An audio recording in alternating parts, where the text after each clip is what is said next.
This video will help you sleep and relax. But before we begin, I would like to know which city you're from and what time you're watching this. Now, subscribe to the channel, relax, and let's begin. I never thought I'd still be this shaken up 3 years later. I'm writing this because I need to tell someone who might understand. Maybe some of you have experienced something similar. Back in 2019, I was feeling pretty burnt out from work. The 9-to-5 grind at the marketing agency where I worked was crushing me with deadlines and demanding clients. So when Brian from the creative department suggested a weekend camping trip, it sounded perfect. Brian was this tall, bearded guy with a really dark sense of humor that most people either loved or hated. He was missing the pinky and ring finger on his left hand from some accident years ago that he never really explained beyond farm equipment. He'd make these morbid jokes about it, wiggling his 3 remaining fingers and saying stuff like high 3 instead of high 5. Despite his sometimes off-putting humor, he was generally well-liked around the office. "There's this spot about 2 hours from the city," he told me, and a couple others during lunch one day. "Super isolated, no reservation needed, just pure wilderness." His eyes lit up when he described it, and I remember thinking how passionate he seemed about the outdoors. There were 5 of us who agreed to go: me, Brian, Lisa from accounting, and 2 guys from IT, Mark and Raj. None of us were hardcore outdoorsy types, just regular folks looking for a break from civilization. The day arrived, and we all piled into Brian's SUV early Saturday morning. I was genuinely excited. I hadn't been camping since I was a teenager with my dad. The further we drove from the city, the lighter I felt. The buildings gave way to suburbs, then farmland, and finally dense forest. Brian turned onto progressively smaller roads until we were on a dirt path that barely qualified as a road at all. "Almost there," he announced after we'd been bumping along for what felt like forever. I noticed he kept checking his rearview mirror, which struck me as odd since we hadn't seen another car for at least 30 minutes. When we finally arrived at the campsite, it was beautiful, but so isolated that a tiny knot of unease formed in my stomach. We were in a small clearing surrounded by towering pines that blocked out most of the sunlight. The nearest other humans had to be miles away. "No cell service," Lisa announced, holding her phone up and walking in circles. "Guess we're really unplugging." Brian seemed to know exactly what he was doing as he directed us to set up our tents in a circle around where the fire would be. As I hammered stakes into the ground, I caught him staring into the woods several times, his expression unreadable. The afternoon passed pleasantly enough. We hiked a small trail, collected firewood, and Brian taught us how to identify some edible plants. But as the sun began to set, I noticed a change in him. The confident, joking guy from the office was replaced by someone more vigilant, constantly scanning the tree line. "Everything okay?" I asked as we were building the fire. Yeah, he replied quickly. "Just watching for bears. They can get curious about campsites." He tried to laugh it off, but it didn't reach his eyes. As darkness fell completely, we sat around the fire eating hot dogs and marshmallows. The flames cast our shadows long against the trees, making them dance and twist. The forest around us grew incredibly quiet. I remember thinking it was weird that we couldn't hear any crickets or owls, just the crackling of our fire and our own voices, which seemed to be getting progressively quieter as the night wore on. Around 10, Raj pointed out how beautiful the stars were without light pollution. We all looked up, and for a moment, I forgot my growing unease. The sky was spectacular, a blanket of stars I hadn't seen since childhood camping trips. That's when we heard it, a distinct snap of a branch from somewhere in the darkness beyond our campsite. Not the random sound of a twig falling, but the deliberate sound of something large stepping on a branch. "Probably just a deer," Brian said quickly, but he was already on his feet, adding more wood to the fire to make it burn brighter. Mark laughed nervously. "Yeah, woodland creatures and all that." But over the next hour, the sounds continued. Rustling leaves, more snapping branches, always just out of sight. The noises seemed to circle our campsite, never coming from the same direction twice. We tried to keep the conversation going, but it became strained and artificial. No one wanted to acknowledge what we were all thinking. Something was out there, watching us. Around midnight, Brian suggested we all turn in. "I'll keep the fire going for a while longer," he offered. The relief on everyone else's faces was obvious. They just wanted to hide in their tents. I couldn't sleep. My sleeping bag felt like a straitjacket, and every sound from outside made my heart race. After tossing and turning for what felt like hours, I checked my watch. It was just after 3 in the morning when I heard a sound that made my blood run cold. A scream that was almost human but not quite, echoing through the trees. It was high-pitched and agonized, like something in pain, but with an unnatural quality that made my skin crawl. I sat bolt upright, fumbling for my flashlight. Outside, I could hear movement, someone walking around our campsite. I unzipped my tent with trembling fingers and peeked out. Brian was standing by the fire, which had died down to glowing embers. In his right hand, he held a large hunting knife I hadn't seen before. His posture was rigid, alert, as he stared intensely into the darkness beyond our camp. The flickering light from the embers cast shadows across his face, making him look older, grimmer. "Brian?" I whispered. He turned slightly, just enough to acknowledge me without taking his eyes off the forest. "Go back inside," he said quietly. "Everything's fine." But it wasn't fine. Nothing about this felt fine.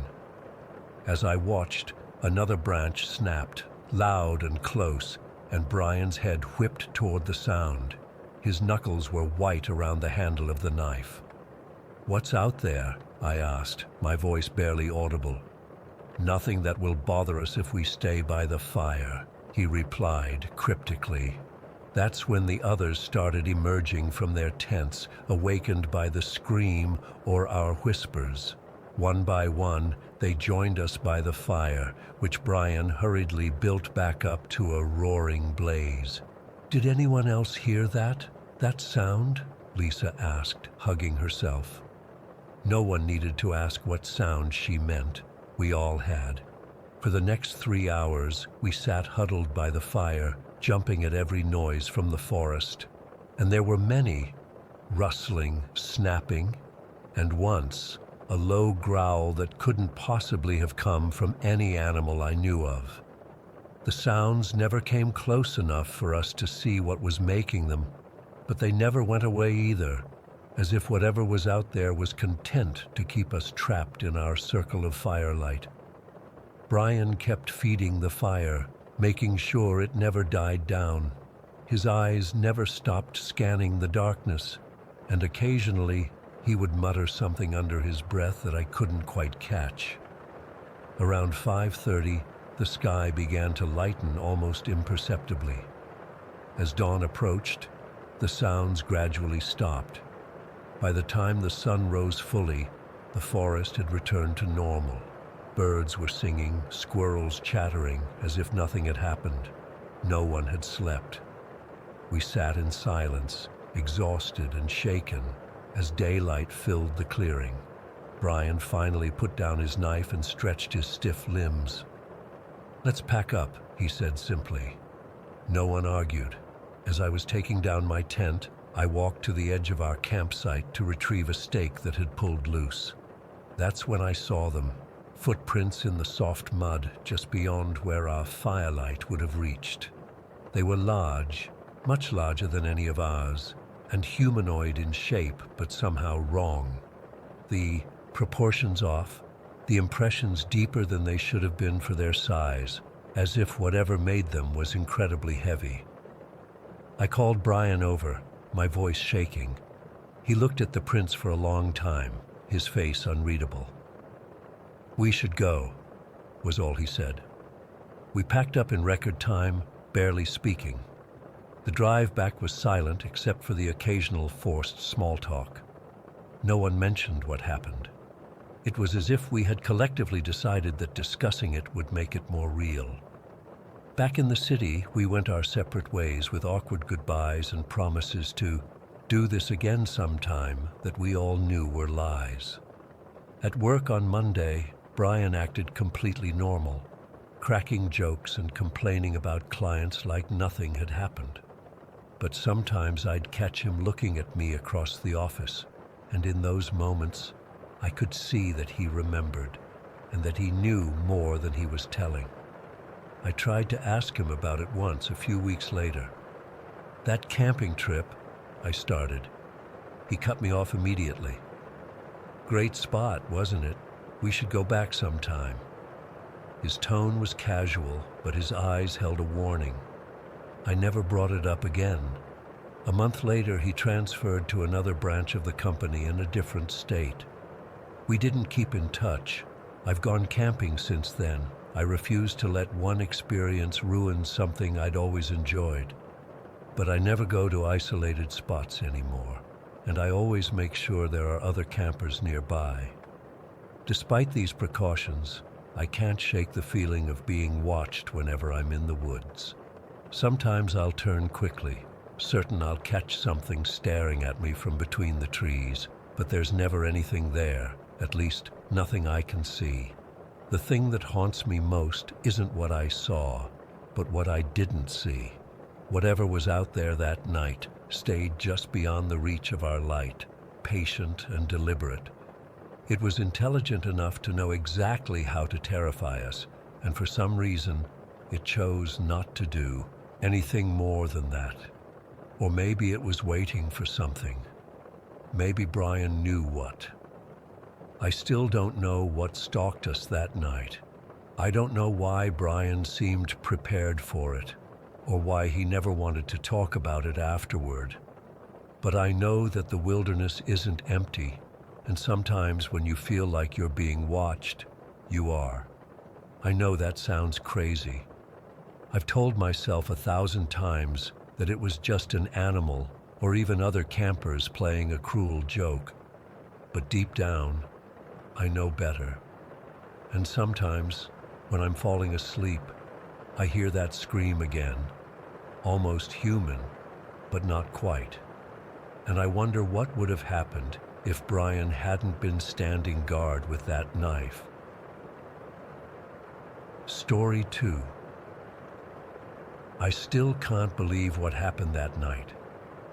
It's been 3 months, and I wake up in cold sweats almost every night. I've never been the type to believe in the supernatural, but what happened at that abandoned hacienda changed everything for me. My name's Miguel. I'm 22, studying engineering, and until recently, I thought I had a pretty good grip on reality. My friends Carlos and Diego are the same. Normal guys, not paranoid types or anything. We've been friends since middle school and have done plenty of camping trips and hikes together. Nothing prepared us for what we experienced that night, though. The abandoned hacienda sits about 15 minutes from where we live, out near Sunrise Prairie. It's this remote area with 2 small lakes nearby. Really pretty during the day, but at night, different story. Our town has always had stories about that place. You know how it goes. Local legends, ghost stories, the usual stuff you hear growing up in a small community. People claimed they'd seen shadow figures moving around the property, heard screams coming from inside when nobody was there. The usual spooky crap. We'd laughed about those stories for years. Carlos would always roll his eyes whenever someone brought up the haunted hacienda at parties. Diego and I weren't quite as dismissive, but we definitely didn't believe any of it. It was just local folklore, something to scare kids with. That Friday, we were hanging out at my place, bored out of our minds. Diego was scrolling through his phone and suddenly sat up straight. "Guys, check this out," he said, showing us a post someone had made in a local Facebook group. It was a blurry photo of what looked like a tall figure standing near the hacienda, taken at dusk. The post had hundreds of comments from people claiming they'd seen similar things. "That's obviously fake," Carlos scoffed. "Probably," I agreed, but something about the photo made the hair on my arms stand up. Diego looked at both of us with that mischievous grin he gets when he's about to suggest something stupid. "We should go check it out. Camp there overnight." I was hesitant at first, not because I was scared, I really wasn't, but because trespassing isn't exactly my idea of a good time. But Diego kept pushing, and Carlos, always trying to prove how fearless he is, quickly agreed. "Fine," I said eventually. "But if we get arrested, I'm blaming both of you." We packed our camping gear that afternoon: tents, sleeping bags, flashlights, food, and a couple of six-packs. Carlos brought his hunting knife, just in case, though at the time I thought he was being dramatic. Now I wish we'd brought something more substantial. We drove out around 5 in the afternoon. The plan was to hike the last mile to avoid anyone spotting my car near the property. As we walked through the prairie, the sun was starting to set, casting long shadows across the tall grass. We were joking around, pushing each other, taking stupid videos for Snapchat. Normal stuff. The hacienda appeared on the horizon about 20 minutes into our walk. Even from a distance, there was something unsettling about it. It wasn't particularly large, just a main house and a couple of smaller structures, but it stood completely alone in the landscape, like it didn't belong there.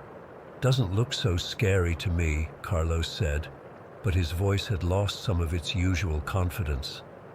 As we got closer, I noticed the state of decay.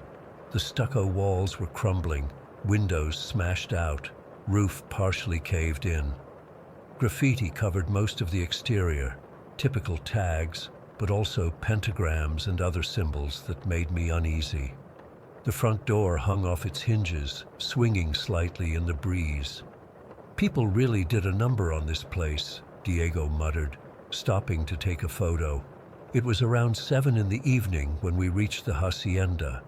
We decided to set up camp in what must have been the courtyard, figuring it would be safer than inside the actual structures.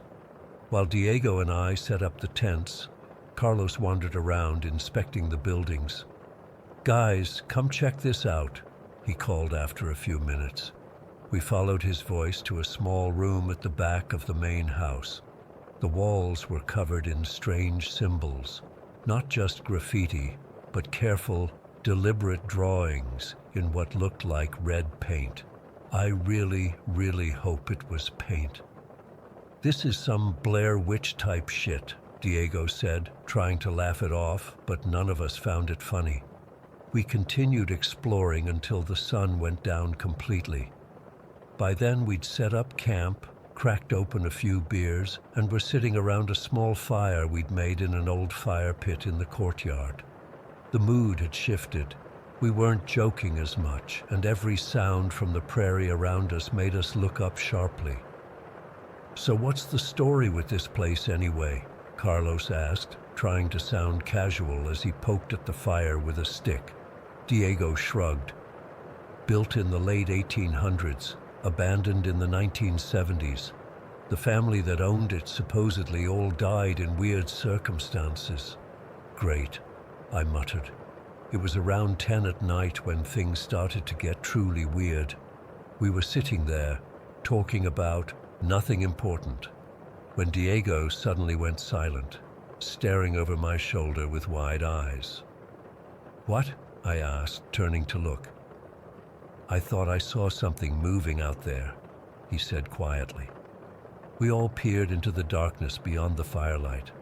The prairie stretched out around us, tall grass swaying in the breeze. At first I didn't see anything. Then, about 50 yards away, I noticed a darker patch against the night sky. A figure standing perfectly still. "Do you guys see that?" I whispered. Carlos nodded slowly. "Probably just some other kids messing around." The figure didn't move. It just stood there, watching us. I could feel its gaze even from that distance. "Hey!" Carlos suddenly shouted, standing up. "We see you! What do you want?" No response. The figure remained motionless. "Carlos, shut up!" Diego hissed. "What if it's the owner or something?" But Carlos was already walking toward the edge of our campsite, his phone flashlight pointing out into the darkness. I followed him, heart pounding. The beam of light cut through the night, illuminating the grass, the ground, but when it reached where the figure had been standing, nothing. It was gone. "See? Probably just some animal," Carlos said, but his voice trembled slightly. We returned to the fire, but the mood was ruined. We sat closer together, speaking in low voices, eyes constantly scanning the darkness around us. It was nearly midnight when it happened. A sound like heavy breathing came from directly behind me. I spun around, and there it was, not 50 yards away anymore, but right at the edge of our campsite. A tall, humanoid shape, at least 7 feet tall, impossibly thin, standing perfectly still. Diego screamed. It wasn't a shout or a yell. It was a primal, terrified scream that I'd never heard from him before. The figure's head, if you could call it that, tilted slightly, almost curiously. "Run," Carlos whispered. "Run!" We abandoned everything. The tents, the beer, our camping gear. We just ran, out of the courtyard, across the overgrown driveway, into the prairie. The tall grass whipped at our legs as we sprinted blindly through the darkness, the only light coming from our phone flashlights bobbing wildly as we ran. I made the mistake of looking back. The figure wasn't running after us. It was just appearing. 1 second it was at our campsite. The next it was 20 yards behind us, then 10. Moving without moving. "It's following us," I screamed. We changed direction, heading toward the lakes. I thought maybe if we could get across the water, it would stop following us. Stupid, desperate logic, but we weren't thinking clearly. As we approached the first lake, Diego tripped and fell hard. Carlos and I skidded to a stop, turning to help him. That's when I saw it clearly for the first time, standing just 10 feet away, illuminated by our flashlights. It was humanoid, yes, but wrong in every possible way. Its limbs were too long, joints bending in impossible directions. Its skin, if you could call it that, was a dark, shifting mass, like smoke given solid form. And its face, God, its face. Not a face at all, just a blank expanse where features should be. Diego was scrambling to his feet, sobbing in terror. The thing took a step toward us, the first actual movement I'd seen it make. As it moved, its form seemed to ripple and shift. We ran again, faster than before, fueled by pure adrenaline and terror. We made it past the first lake and were approaching the second when Carlos yelled something incoherent, pointing behind us. I looked back. The thing was at the edge of the lake, but it wasn't humanoid anymore. It had dropped to all fours, its body elongating, becoming more animal-like, more predatory. Then, as we watched in horror, it simply vanished. 1 second it was there, the next gone, like someone had switched off a projector. We didn't stop running. We kept going until we reached the housing development that borders the prairie on The east side. We must have looked insane. 3 grown men, tears streaming down our faces, screaming for help at 1 in the morning. A security guard found us collapsed on someone's front lawn, hyperventilating and babbling about something chasing us. He called the police, who took our statements, though I could tell they didn't believe us. They assumed we were drunk or high or both. We never went back for our stuff. Whatever's still at that campsite can stay there forever, as far as I'm concerned. It's been 3 months, and none of us are the same. I can't sleep with the lights off anymore. Carlos has moved in with his parents. Says he can't stand being alone in his apartment. Diego's the worst off. He barely leaves his house, and when he does, he constantly looks over his shoulder. And here's the thing that still makes my blood run cold. A week after it happened, when we finally felt okay enough to talk about it, Diego told us something he noticed that night. Something I missed in my panic. It didn't have feet, he said quietly. When it was standing there, watching us, its legs just faded away into nothing. It wasn't touching the ground. I still don't know what we saw that night at the hacienda. I don't want to know. But I feel it watching me sometimes, especially at night. Like it followed us home somehow, like it's waiting. Don't go to that hacienda. Don't even go near Sunrise Prairie. Whatever's out there, it's still there. And I think it's hungry. Story 3. I still can't sleep well after what happened last January. I've tried talking to friends about it, but they just look at me like I'm crazy. My therapist keeps trying to convince me it was just stress or exhaustion playing tricks on my mind. But my boss saw it too, and he's the most level-headed guy I know. I work construction with a small crew out of Nashville. We travel all over taking jobs, mostly commercial buildings, and renovation work. That week, we'd finished up a job in southern Illinois, just a basic warehouse renovation, nothing special. It was the middle of winter, cold as hell, and we'd been pulling 12-hour days to finish on schedule. The job wrapped up around 7 in the evening. Most of the crew had taken off earlier with the equipment, but my boss Mike and I stayed behind to finalize paperwork with the client. Mike's been in construction for almost 30 years, seen everything, done everything. Nothing rattles him. He's built skyscrapers in Chicago, worked disaster cleanup after hurricanes, the whole deal.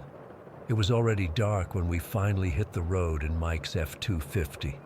We were both beat, looking at a 4-hour drive back to Nashville. The route takes you through some pretty remote areas, winding mountain roads connecting Tennessee and Illinois that barely see any traffic after sundown. We'd been driving for maybe an hour, just listening to the radio, not talking much. The headlights barely cut through the darkness. No streetlights out there, just pitch black on either side of the road and the occasional reflective eyes of animals watching from the trees. I remember I was starting to doze off when Mike suddenly slowed down. "Shit," he muttered. "Deer." I straightened up in my seat, thinking we were about to hit one, but what I saw made me fully awake in an instant. There were 3 or 4 deer carcasses scattered across the road, but they weren't normal roadkill. They were destroyed, like they'd been ripped apart. At first, I thought maybe a semi had plowed through them, but something was off about how they looked. "Jesus," I said, as Mike carefully maneuvered around the remains. "That's brutal." The truck's headlights illuminated more detail than I wanted to see. These deer hadn't just been hit. They looked like they'd exploded, ribs jutting outward at unnatural angles, like something had burst from inside them. Their flesh was torn in ways that didn't make sense for a vehicle impact. It was like they'd been shredded. "Semi must have hit them at full speed," Mike said, but I could hear uncertainty in his voice. We kept driving, both of us now wide awake. I expected the carnage to end, but it didn't. More deer appeared on the road, 5, then 10, then too many to count, all destroyed in that same horrific way, blown apart from the inside out. "What the hell?" I whispered. The carcasses were everywhere now, not just on the road, but scattered into the ditches on either side. We slowed to about 15 miles per hour, trying to weave between them. The truck's tires made sickening sounds as we unavoidably rolled over smaller pieces. "I've never seen anything like this," Mike said quietly. I rolled down my window slightly, thinking fresh air might help with the nausea I was feeling. That was a mistake. The smell hit me immediately, not just the normal stench of death, but something metallic and acrid that burned my nostrils. I quickly rolled the window back up, but that smell stayed with me. What struck me then was how fresh everything looked. This hadn't happened days ago. The blood glistening in our headlights was still wet. "Should we call someone?" I asked, reaching for my phone. "Who would we call?" Mike replied. "Besides, no reception out here." He was right. We were in the middle of nowhere. No bars on my phone. The truly terrifying part was that this wasn't just a small cluster of deer. The trail of destruction continued for what must have been half a mile. Hundreds of deer, maybe more, all destroyed in exactly the same way. It was like some kind of mass death event. I started looking for evidence of what might have caused it. Skid marks from trucks? Nothing. Debris from a vehicle collision? None. It was just deer, torn apart, entrails streaking across the asphalt like grotesque ribbons, all pointing in the same direction as if they'd been blown by some tremendous force. "There's no way this was just a truck," I finally said. "Look how they're all positioned. It's like they were standing in place when whatever happened, happened." Mike didn't respond. His knuckles were white on the steering wheel. In the green glow from the dashboard, I could see his jaw clenched tight. I'd never seen him rattled before. The smell was getting worse, even with the windows up. That metallic tang reminded me of burning electrical wires mixed with something organic and rotten. My eyes were watering. I noticed something else too, an almost complete absence of other wildlife. Usually in areas like this, you'd see other animals coming to scavenge. Coyotes, foxes, buzzards, but there was nothing. Not even insects around the carcasses. Just silence except for our truck's engine and the wet crunching beneath our tires. "Mike," I said, "where are the tracks? If trucks hit all these deer, there should be tire marks everywhere." He just shook his head slowly, not taking his eyes off the road. That's when I realized the deer all looked like they'd been headed in the same direction when they died. Like they were fleeing from something. Their broken legs were mostly pointed forward, bodies twisted back as if they'd been running when whatever happened caught up to them. I checked my watch. We'd been driving through this scene of carnage for almost 7 minutes at crawling speed. That's when I did the math in my head. Hundreds of deer, all killed in the same bizarre way, spread across at least half a mile of remote highway. It wasn't possible. "This doesn't make sense," I said, feeling my heart pounding. "Deer don't herd together like this. There aren't even this many deer in one place normally." "Maybe they were running from something," Mike said quietly. "From what? What could do this?" He didn't answer. Then, as suddenly as it began, it ended. One moment we were surrounded by carnage, and the next, the road ahead was completely clear. No blood, no remains, nothing. The transition was so abrupt it felt like crossing an invisible line. Mike accelerated slightly, both of us looking back in the side mirrors at the scene behind us. The last of the carcasses caught in our taillights, then faded into darkness. For almost 20 minutes, neither of us spoke. What was there to say? What logical explanation could account for what we'd just witnessed? Finally, Mike broke the silence. Maybe it was some kind of convoy. Bunch of semis speeding through didn't stop when they hit the first few. But we both knew that didn't explain it. No skid marks, no debris from damaged vehicles, and that wouldn't account for the way the animals were destroyed, from the inside out. Could have been some kind of explosion, I suggested half-heartedly. Maybe a gas line under the road? No crater, Mike replied. No fire damage. For the rest of the drive, we tried to come up with explanations. Chemical spill that made the animals go crazy? Military testing gone wrong? Some bizarre natural phenomenon? None of it made sense. When we got back to Nashville around midnight, Mike dropped me off at my apartment.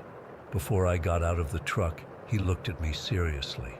"Tyler, maybe we don't mention this to the others." I nodded, understanding what he meant. Who would believe us? We'd sound insane. I couldn't even fully process what I'd seen myself. That night, I couldn't sleep.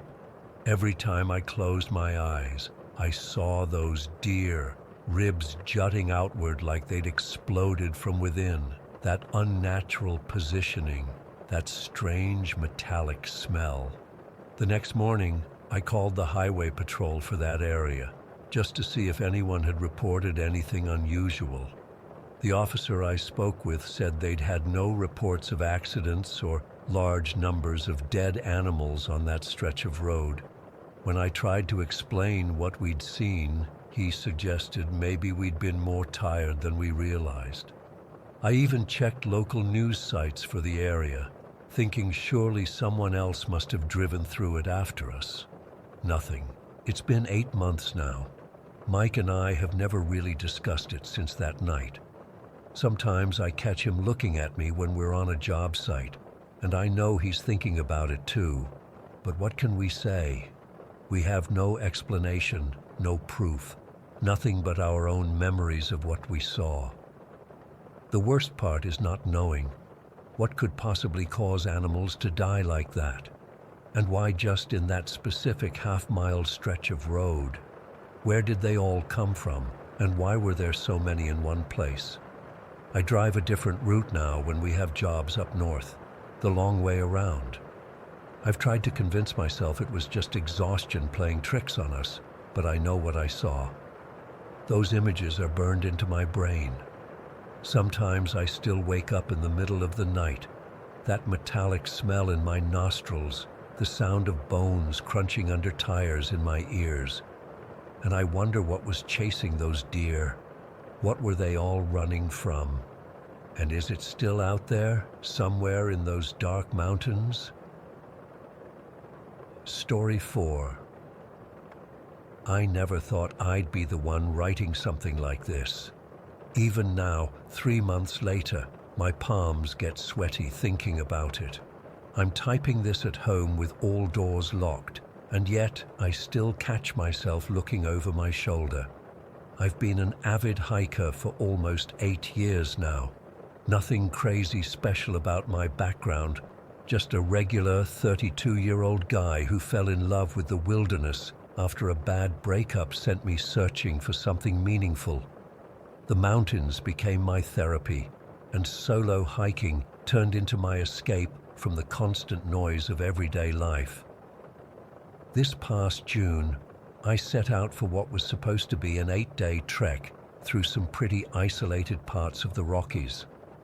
I'd done similar routes before, so I wasn't concerned. I'd meticulously planned everything, mapped my route, packed appropriately for the weather, brought extra food, first aid kit, satellite phone for emergencies, the whole 9 yards. One choice I made differently this time was using a hammock instead of a tent. I'd been reading about how hammock camping lets you feel more connected to your surroundings. Looking back now, that decision still makes me shudder. The first 4 days were incredible. Perfect weather, challenging but manageable terrain, and the kind of solitude that washes away months of stress. I'd seen some wildlife, mostly deer, a few elk in the distance, and plenty of smaller creatures. Nothing concerning.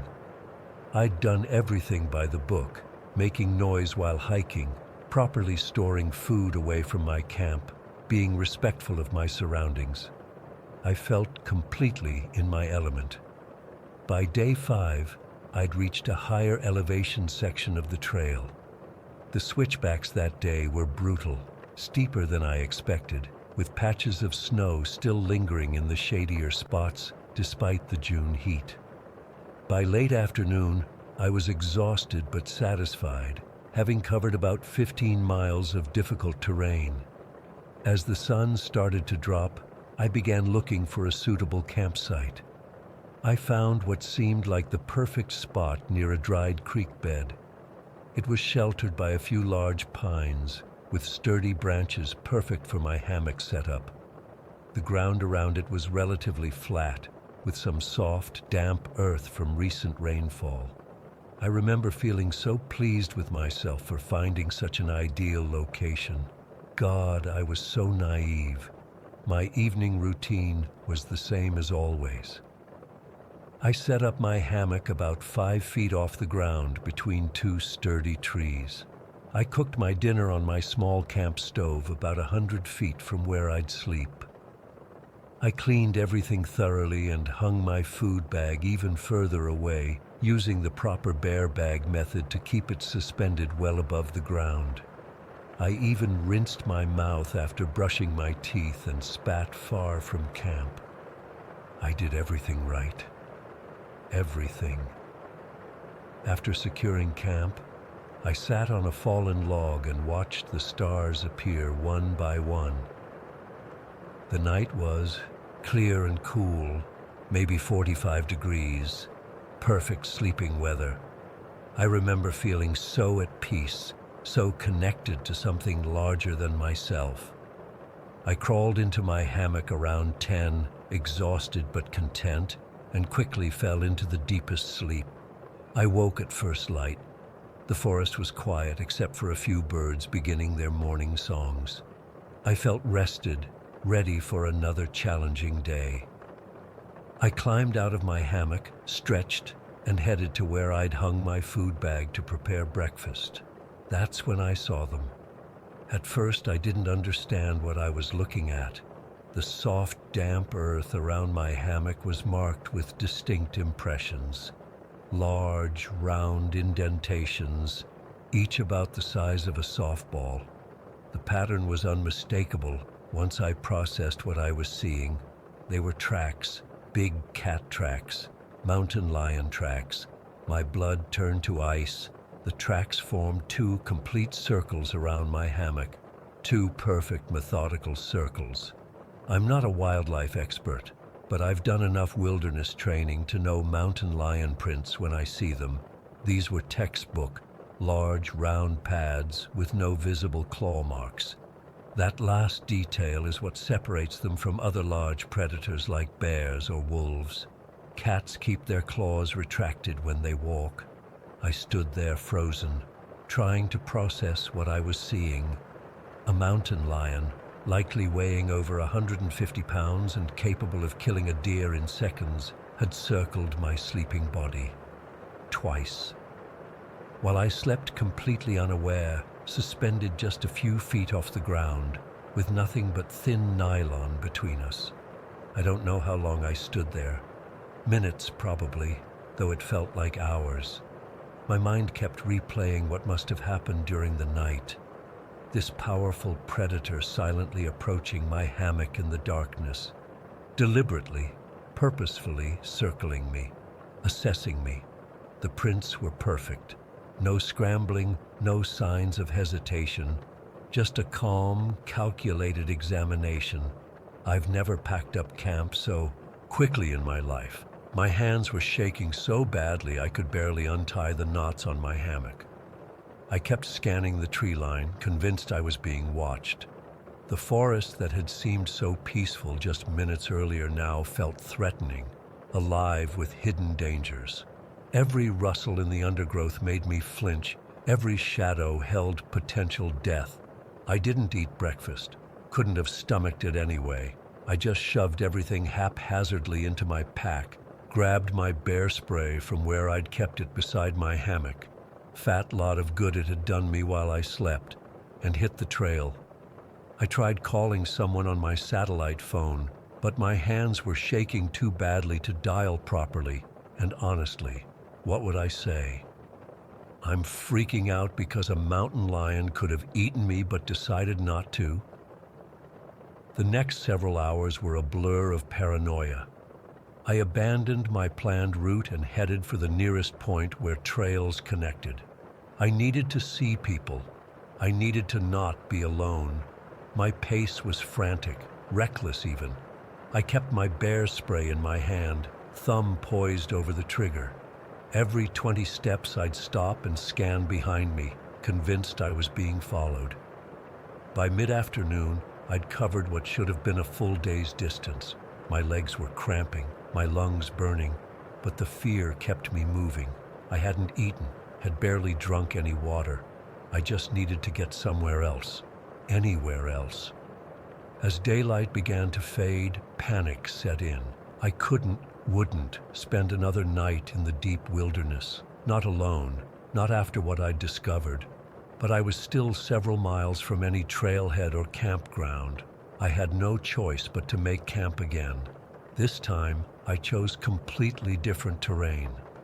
I found a large open meadow with short grass and virtually no tree cover, no place for anything to hide or stalk, no perfect ambush points. It was against everything I'd normally do, exposed to the elements, visible from all directions. But that was exactly what I wanted. I needed to see anything coming. I didn't set up my hammock. I laid my sleeping pad and bag directly on the ground, creating a small circle around myself with rocks and sticks arranged in a way that would make noise if disturbed. I placed my bear spray and flashlight right beside my head. I even took the small folding knife I use for food prep and kept it in my pocket. Pathetic defense against a mountain lion, but it was something. I didn't sleep, not really. I dozed in 20-minute intervals, jerking awake at every sound, sweeping my flashlight across the meadow. The moon was nearly full, casting everything in a pale blue light that turned every shadow into a crouching predator. At the first hint of dawn, I was up and moving again. 2 more days of hiking like this, hyper-vigilant, exhausted, jumping at shadows. I abandoned the remainder of my planned route and took the most direct path back to civilization. When I finally reached the ranger station near the trailhead, I must have looked like hell. The ranger on duty, an older guy named Mike with a salt and pepper beard, took one look at me and asked if I needed medical attention. I told him what happened, showed him pictures I'd taken of the tracks on my phone. He nodded solemnly and confirmed they were indeed mountain lion prints. "Sometimes they get curious," he said. "Come check things out without any intention to attack." Curious, like it was a house cat investigating a new toy. His casual tone made me want to scream. He hadn't spent the night with an apex predator circling his sleeping body, making that midnight circuit while deciding whether he lived or died. It's been 3 months now. I've been out hiking twice since then, both times with groups, never solo, never again solo. I've sold my hammock. I can't even look at it without feeling exposed, vulnerable. I've got a tent with the thickest walls I could find. It's an illusion of safety, I know that. A determined predator could tear through it in seconds, but it's something. People tell me I'm lucky, that I should be grateful the mountain lion didn't attack. And intellectually, I understand that. But they don't get what it's like to realize that your life continued only because something more powerful than you made a decision to let you live. For reasons I'll never understand, that mountain lion completed its assessment of me and moved on. It wasn't my preparation, my skills, or my awareness that kept me alive that night. I was completely at the mercy of a predator's inscrutable decision-making. I still go to the mountains. I still need them. But I'll never again fool myself into thinking I belong there. I'm just a visitor, tolerated by forces I can't control. And sometimes at night, I still wake up in a cold sweat, feeling phantom footfalls circling my bed, measuring me, evaluating me, and wondering if next time the decision will be different. Story 5. I don't even know where to begin with this. I've been sitting here for almost an hour trying to figure out how to put this all into words. I guess I should start by saying I used to manage the Crossroads Truck Plaza off I-85 in Oakwood. Used to. I couldn't stay there. None of us could. We were all so excited about the opening. The company had invested millions in this place. Modern facilities, a decent restaurant, clean showers, the works. It was going to be my big career step, managing their new flagship location. I'd worked my way up from cashier over 8 years, and this was finally my shot. God, I wish I'd never taken that promotion. The bad luck started on opening day. We had this local florist delivering these big arrangements for the grand opening ceremony. She was carrying this massive display into the main entrance when she suddenly screamed and dropped everything. At first, I thought she'd just slipped, but when I ran over, there was blood everywhere. Somehow, a piece of exposed metal on the doorframe had sliced her arm open. Not just a little cut, but deep enough that you could see things you're not supposed to see. She needed 23 stitches. The maintenance guys swore they'd checked everything, that there was no way any metal was sticking out. But there it was, and we had to start our first day mopping blood off the welcome mat while customers were already pulling in. I told myself it was just bad luck. Every new business has hiccups, right? The plumbing issues started about a week later. I was doing paperwork in my office when Daryl, one of our maintenance guys, called me over the radio sounding panicked. I headed to the men's restroom and found water just gushing from every single drain. Toilets, sinks, floor drains, everything. It wasn't just water either. It was mixed with sewage and had this horrible smell I can't even describe. Not just regular sewage smell, but something else, something rotten and old. We had to shut down the bathrooms and call emergency plumbers. They spent hours trying to figure it out, snaking cameras through the lines, checking every connection. They found nothing. No blockage, no breaks, nothing. They finally just said sometimes new systems have settling issues, and left. This happened 3 more times that month. Different plumbers, same non-answer. We spent thousands on repairs for problems nobody could find. Then Joe, one of our older employees, who'd lived in Oakwood his whole life, told me something that made my skin crawl. He said the locals had tried to prevent the truck stop from being built because the land was supposedly part of an old Native American burial ground. I normally don't buy into that kind of stuff, but Joe wasn't the type to make things up. He said his grandfather used to talk about how, as a kid in the 1930s, they'd find bones and artifacts all over that area. The company did all the required surveys before building, but Joe said they rushed everything through and paid off the right people. I tried to dismiss it, but that night I had my first nightmare about the place. I was walking through the store after hours, and all the floor drains were gurgling. When I looked closer, I could see fingers, actual human fingers, coming up through the grates. I woke up sweating and couldn't get back to sleep. The first death happened about 6 months after we opened. A truck driver named Bill, regular customer, nice older guy who always bought coffee and chatted with the cashiers, decided to use one of our shower rooms. When he didn't come out after 2 hours, we knocked. No answer. Security had to break the door down. Bill was just sitting there on the shower floor, eyes open, completely dead. The coroner said it was a stroke, nothing suspicious, but his face. I'll never forget the look of absolute terror frozen on his face, like he'd seen something horrific right before he died. We were all shaken up, but the company just sent some grief counselors for a day and told us to move on, business as usual.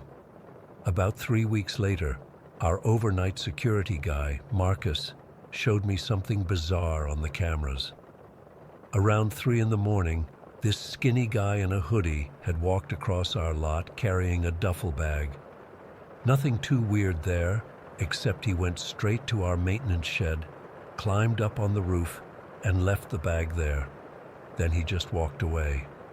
2 hours later, he came back, checked the bag was still there, and left again.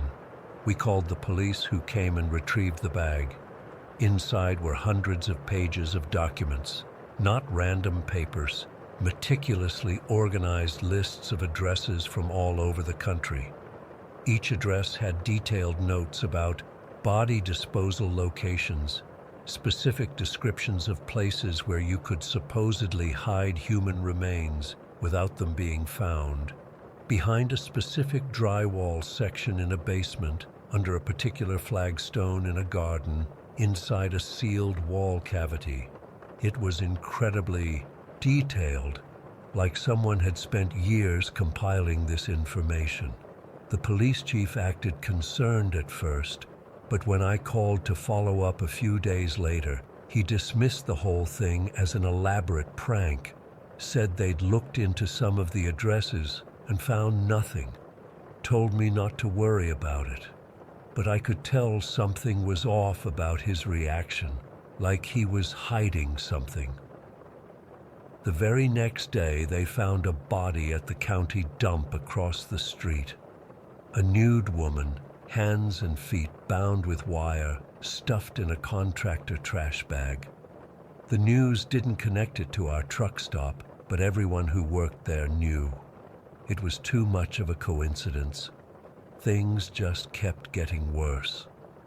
Another driver died in his truck in our lot.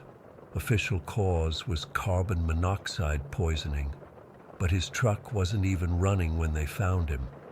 One of our cashiers, Amber, was attacked in the parking lot while taking out trash. The guy came out of nowhere with a tire iron. She managed to fight him off, but needed 17 stitches in her head. Then came the machete incident. This guy walked in around 10 at night, seemed normal, bought a sandwich and a soda. As he was leaving, he pulled out a machete from under his coat and started swinging it at customers, screaming that this place needs to be cleansed. 3 people got hurt before 2 truckers managed to tackle him.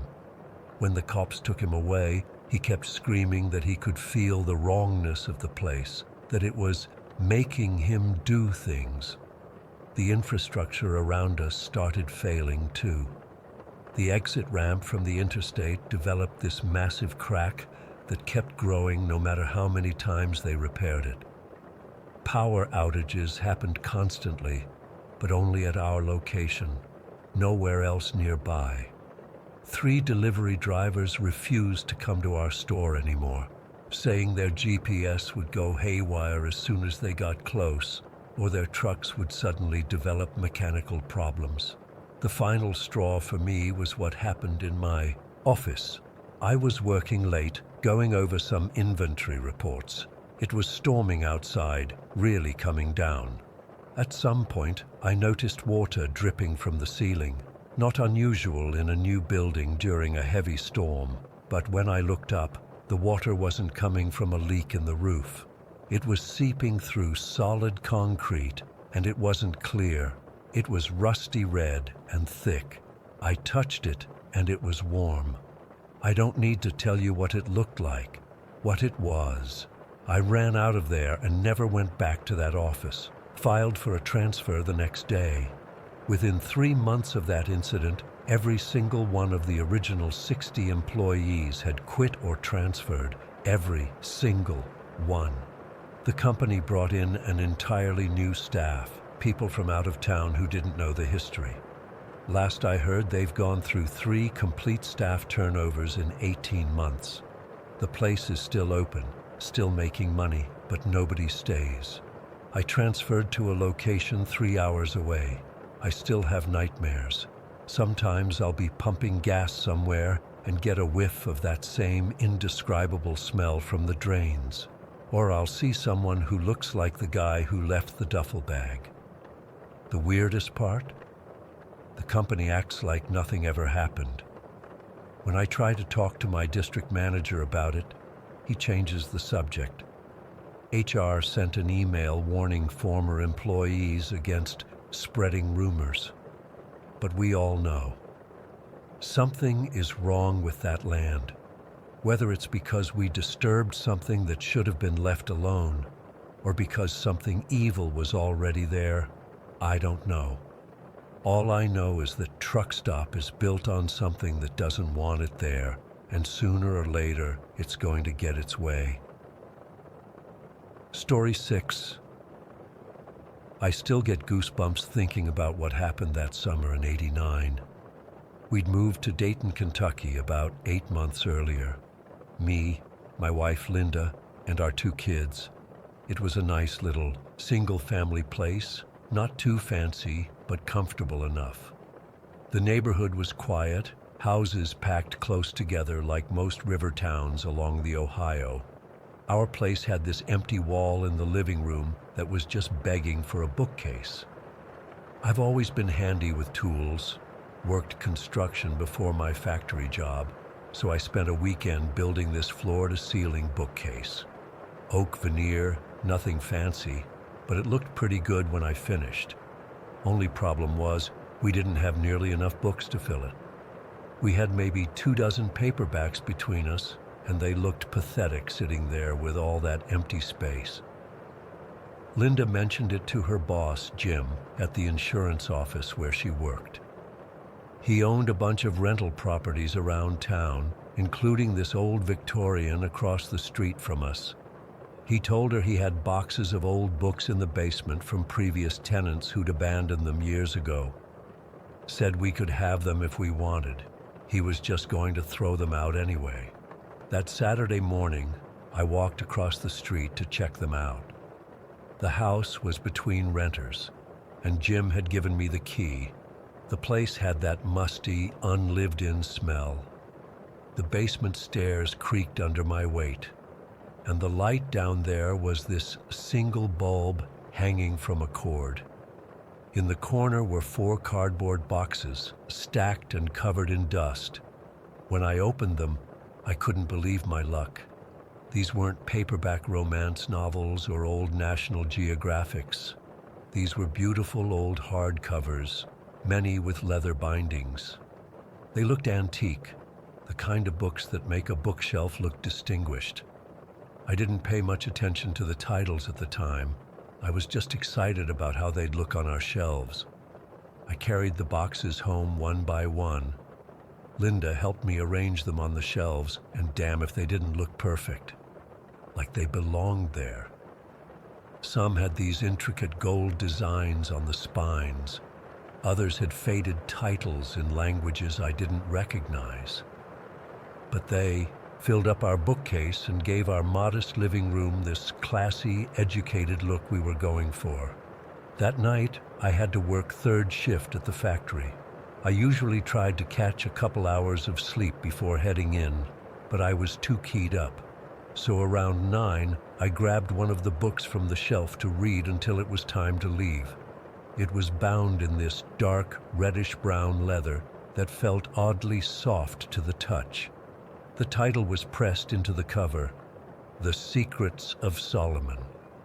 I took it upstairs to our bedroom on the 2nd floor. Linda was downstairs watching TV with the kids, so I had some quiet time. The book was heavier than it looked. When I opened it, the pages had that yellowed old book smell, but they weren't brittle. On the inside cover was a book plate that read, Property of the Cincinnati Arcane Society Library, 1923. I remember thinking that was kind of cool, like I had a piece of history in my hands. As I flipped through, I realized it wasn't just any old book. It was filled with these detailed drawings of circles and symbols, instructions for what it called spirit communication and summoning rituals. There were passages in Latin, Hebrew, and some other language I didn't recognize. Parts were in English, though, describing how to call forth entities from beyond the veil. I'm not religious or superstitious, but something about reading those words made the hair on my arms stand up. Still, I was curious. I started reading some of the English passages out loud, stumbling over the strange pronunciations. The book said certain words had power when spoken aloud, and I guess part of me wanted to see if anything would happen, even though I didn't really believe it would. I was in the middle of reading this particularly long incantation, something about opening the gates between worlds, when I heard it. 3 sharp, distinct knocks on the window, not like a branch hitting it, but deliberate. Knock, knock, knock. Our bedroom was on the 2nd floor. There's no porch roof or anything that someone could stand on outside that window. Just a straight drop to the ground about 15 feet below. I froze, the book still open in my lap. I told myself it must be a bird or something, but it didn't sound like a bird. It sounded like knuckles on glass. After a minute of sitting there with my heart pounding, I got up and went to the window. I pulled back the curtain and looked out. Nothing, just the dark yard below and the streetlight at the corner. The window was closed tight. It was mid-August, and we had the AC running. I went back to the bed, feeling stupid for being scared. I picked up the book again, found my place, and continued reading silently this time. 5 minutes later, it happened again. 3 loud bangs against the glass, harder this time. Bang! Bang! Bang! I jumped off the bed, dropping the book on the floor. These weren't gentle knocks. They were forceful enough that I thought the glass might crack. I ran to the window again and yanked the curtain back. Nothing there, not a damn thing. I leaned close to the glass, cupping my hands around my eyes to block the reflection, trying to see if anyone was out there. The night was still, just the glow of porch lights from neighbors' houses, the soft buzz of cicadas. No ladder against our house, no tree branches close enough to reach, nothing that could explain those knocks. That's when I noticed how unnaturally quiet it had gotten. The cicadas had stopped. Even the distant traffic noise from the main road seemed muted, and it felt, I don't know how to explain it, like the air had gotten thicker, heavier. It was a humid August night anyway, but this was different. It felt like something was pressing in from all sides. I backed away from the window, my shirt sticking to my back with cold sweat. I glanced at the book on the floor, splayed open to a page with a drawing of what looked like a doorway or portal surrounded by symbols. Something about seeing it there made my stomach turn. I grabbed the book and slammed it shut. Then I went downstairs, trying to act normal even though my hands were shaking. Linda asked if I was okay, and I made up some excuse about feeling a little sick from dinner. After the kids went to bed, I told Linda I thought we should get rid of the books. I made up a story about noticing mold on some of the pages, said they might not be safe to have in the house with the kids. She seemed disappointed. She liked how they looked on our shelves, but she agreed. That night at work, I couldn't concentrate. I kept thinking about those knocks, about the absolute impossibility of anyone being outside that window. I told myself there had to be a logical explanation, but I couldn't come up with one. When I got home the next morning, I didn't even wait for Linda to wake up. I started pulling all the books off the shelves and stuffing them into garbage bags. I wasn't taking any chances. they were all going. I noticed several more with similar occult themes: Grimoire of the Hidden Masters, The Veiled Path, Communion with the Beyond. Just seeing those titles now made my skin crawl. I had 6 full garbage bags by the time I finished. I dragged them out to the curb for the trash pickup that morning. As I was heading back inside, our neighbor, Mrs. Keller, called over from her porch, asked what I was throwing away. She was always nosy like that. I told her just some old books with water damage. She gave me this strange look and said, "Good, those shouldn't be in a family home anyway." Before I could ask what she meant, she went back inside. I wanted to go after her, ask her what she knew about those books, but I was exhausted from my shift and just wanted to sleep. The trash truck came and took the bags away, and I thought that would be the end of it. But something still felt off in the house, like we were being watched. I'd catch movement out of the corner of my eye, but when I'd turn to look, nothing would be there. About a week later, Linda mentioned seeing a teenage girl on the stairs when she got up to use the bathroom in the middle of the night. She described her as having long blonde hair and wearing a white nightgown. She thought it was our daughter at first, but when she checked, Jessica was sound asleep in bed. Her hair is brown, not blonde. I didn't tell Linda about the book or the knocking. I didn't want to scare her, but I started noticing things too. Shadow figures moving through doorways, the feeling of someone sitting down on the bed when no one was there, cold spots in rooms that had been warm moments before. Then one night, Linda woke me up, clutching my arm so tight her nails broke the skin. She was staring toward our bedroom door, her eyes wide with terror. When I asked what was wrong, she whispered, "There's someone in the hallway." I got up, heart hammering in my chest, and checked. There was nobody there, but the air in the hallway was freezing cold, like opening a freezer door, and there was this smell, like old books and something else I couldn't identify, something rotten. Linda saw the blonde girl twice more over the next few weeks.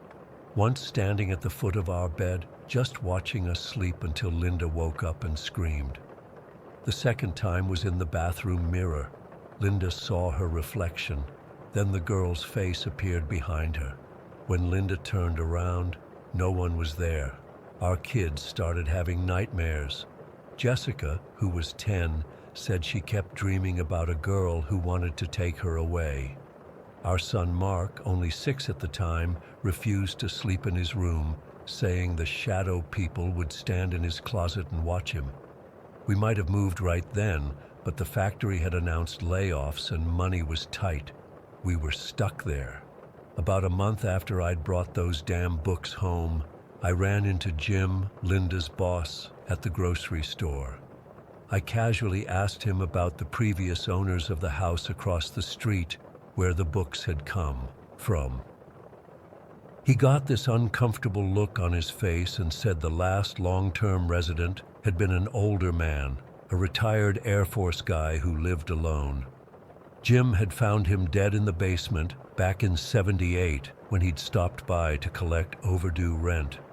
The police had ruled it natural causes, a heart attack, but Jim said there had been unusual circumstances.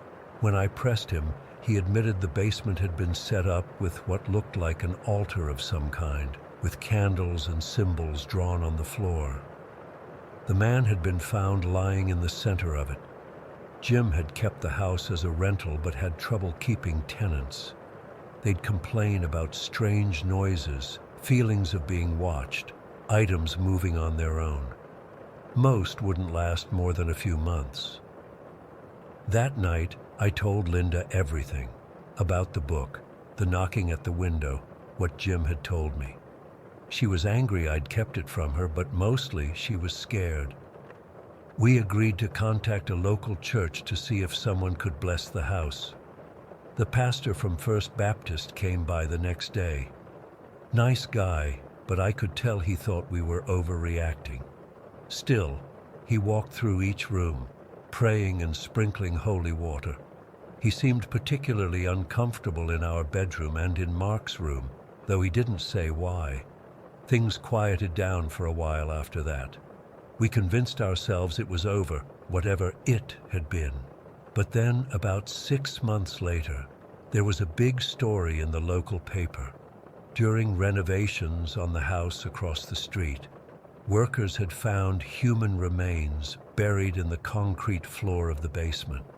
The body was identified as a 55-year-old man who'd gone missing in 1973, 5 years before the Air Force guy had been found dead. The police never determined how he ended up buried in that basement or who had killed him. We moved away from Dayton as soon as we could afford to, about a year later. I've never told this story to anyone outside the family until now. Sometimes, I still wake up in the night thinking I hear 3 knocks on the window, and I always wonder, what exactly did I invite into our home that night? And is it still there, waiting for someone else to read those words aloud? Story 7. I've been an avid hiker for years.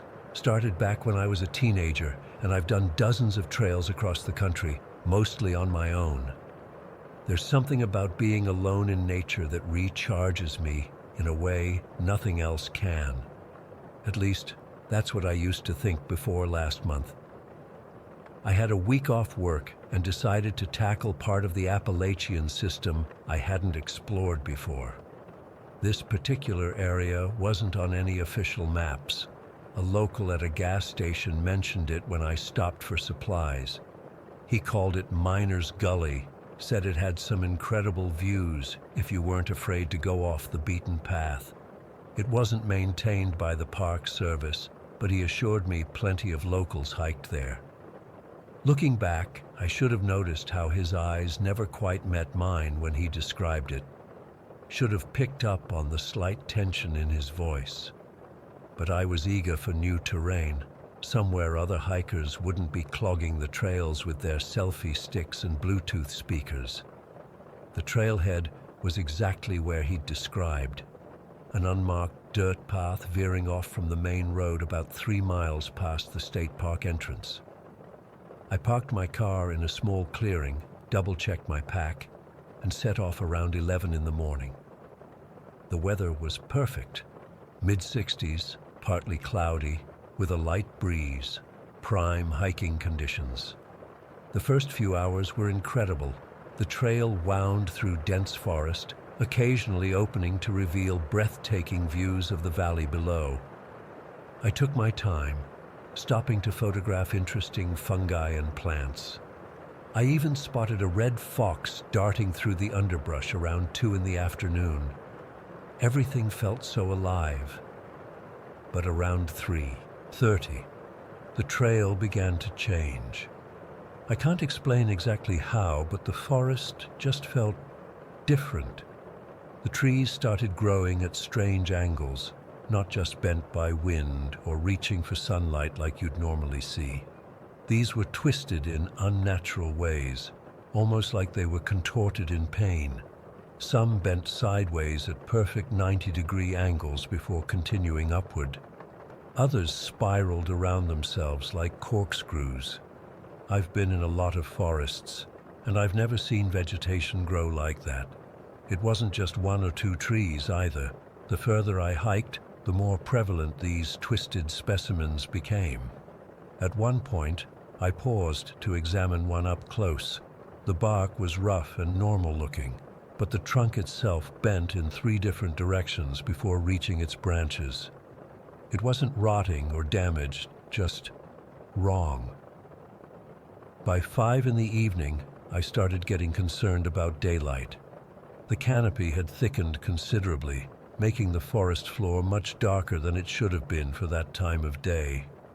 I needed to find a campsite soon. According to my map, there should have been a small stream nearby, perfect for camping. After another 20 minutes, I heard the welcome sound of running water. The stream was crystal clear and about 5 feet across, ideal for filtering drinking water. Beside it was a small cleared area, just big enough for my one-person tent. I was relieved to find the spot, especially as shadows were growing longer by the minute. I set up camp efficiently, pitched my tent, collected and filtered water, gathered some firewood, and started preparing a simple dinner of dehydrated pasta. As I worked, I couldn't shake the feeling that something was off. The forest had gone eerily quiet. Now, if you've spent time in the woods, you know they're never truly silent. There's always something: birds calling, insects buzzing, leaves rustling. But as darkness fell, all those familiar sounds just stopped. No crickets, no owls, nothing. Just the quiet trickle of the stream and the occasional pop from my small campfire. I tried to rationalize it. Maybe there was a predator nearby that can sometimes quiet the forest temporarily. Or perhaps it was just an odd acoustic phenomenon in this particular valley. I forced myself to focus on enjoying my dinner and making notes in my trail journal, but the unnatural silence felt heavy, pressing in on me from all sides. By 9 o'clock, I was inside my tent with my headlamp on, reading a paperback to distract myself. That's when I first felt it, the distinct sensation of being watched. Every hiker knows that feeling. Usually, it means a curious deer or maybe a raccoon has taken interest in your camp. But this felt targeted, deliberate. I turned off my headlamp and listened. Nothing but silence and the soft gurgle of the stream. I unzipped my tent just enough to peek out. The fire had died down to embers, casting a faint red glow across the small clearing. Nothing moved in the darkness beyond. Telling myself I was being paranoid, I zipped the tent back up, tucked my knife under my sleeping bag where I could reach it quickly, and tried to sleep. I must have dozed off eventually, because I jolted awake sometime later, heart pounding. My watch read 11:58, almost midnight. I lay perfectly still, straining to hear what had woken me. For several long seconds there was nothing. Then I heard it, a snap, like a twig breaking under weight. Then another, followed by the unmistakable sound of leaves crunching underfoot. Something was moving around my campsite. I reached for my knife, gripping it tightly as I held my breath. The footsteps continued, slow, deliberate steps circling my tent. Not the random movements of an animal foraging, but a methodical pattern. Whatever it was making a complete circuit around my camp, maintaining the same distance from my tent. One circuit, 2, 3, each taking exactly the same time, following precisely the same path. No animal behaves like that. No person either, unless they're hunting. I was paralyzed with fear, unable to call out or even move. My entire body was rigid, ears straining to track the movement outside. On the fourth circuit, the footsteps stopped directly behind my tent. I could feel a presence there, so close that if I'd reached out to touch the tent wall, there would have been only thin nylon between us. For what felt like hours, but was probably only minutes, nothing moved. I didn't dare breathe. Then a sound emerged from the darkness, a low, rumbling growl that twisted into something like speech.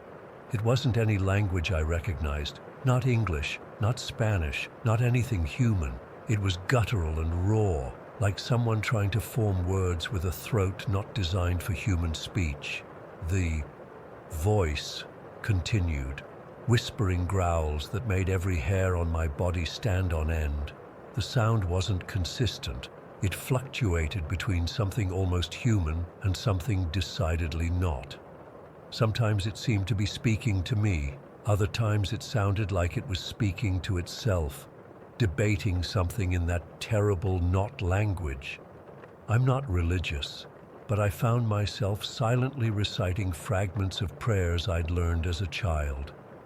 Anything to drown out that voice, and the terrifying realization that whatever was making it wasn't natural, wasn't something that should exist. Suddenly, the whispering stopped. For 3 heartbeats, there was absolute silence. Then an explosion of noise as the thing crashed through the underbrush, moving away from my camp at incredible speed. The sound of snapping branches and rustling leaves faded as it moved deeper into the forest. But even when I could no longer hear its movement, I didn't dare move.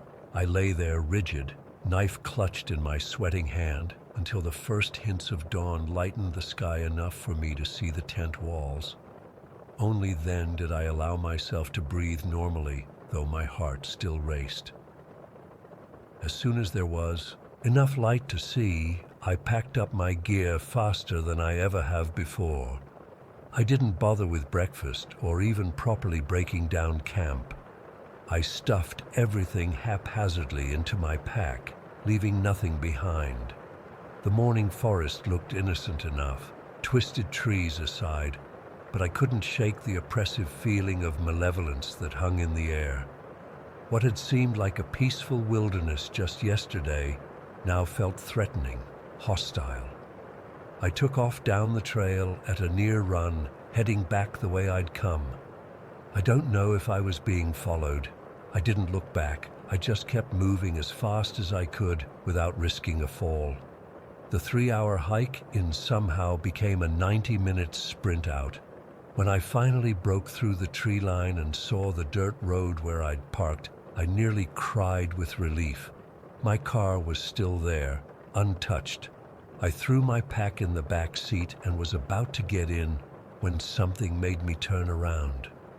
The forest edge was about 50 yards away, dark and still in the morning light. Nothing moved there, but for a split second, I thought I saw something, a shape darker than the shadows, watching from between those twisted trees. I didn't wait to find out. I jumped in my car, started the engine, and peeled out of there, sending gravel flying. About 2 miles down the road, I flagged down the first car I saw, an older couple heading to the state park. They must have thought I was crazy, wild-eyed, and babbling about the sounds in the night, but they were kind enough to let me follow them to the nearest town. I've been home for 3 weeks now, and I still can't explain what happened in those woods. I've researched Miners Gully online and found almost nothing, just vague references to old mining operations and a few forum posts from hikers who mention feeling unwelcome there. Nothing about twisted trees or whispering things that hunt in the night. I've tried to convince myself it was just my imagination, or maybe a local trying to scare the out-of-towner. But I know what I heard. I know what I felt. Something was out there. Something that spoke in a voice no human could make. Something that circled my camp with deliberate precision. I don't hike alone anymore. I'm not sure I ever will again. And sometimes, when I'm drifting off to sleep, I swear I can hear that whispered growl just outside my window, like whatever it was followed me home from those twisted woods. Story 8. I've never told anyone the full story of what happened to me in those woods 10 years ago. I still get chills thinking about it, and honestly, I'm not sure if writing this out is going to help or just make the nightmares worse. But I need to get this off my chest. Maybe someone here has experienced something similar or can make sense of what I found. Back in 2013, I was in a pretty bad place mentally. My divorce had been finalized just 3 months earlier, and I was living in a crappy 1-bedroom apartment outside Missoula. I was 31, installing HVAC systems for a living, and spending most nights either drinking or staring at the ceiling, wondering where it all went wrong. I've always been the type to head into the wilderness when life gets rough. Something about being alone in nature helps clear my head.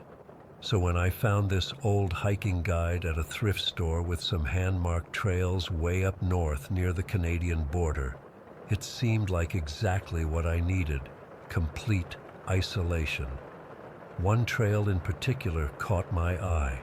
Someone had circled it with red ink and scribbled "too remote for regular access" next to it. Perfect.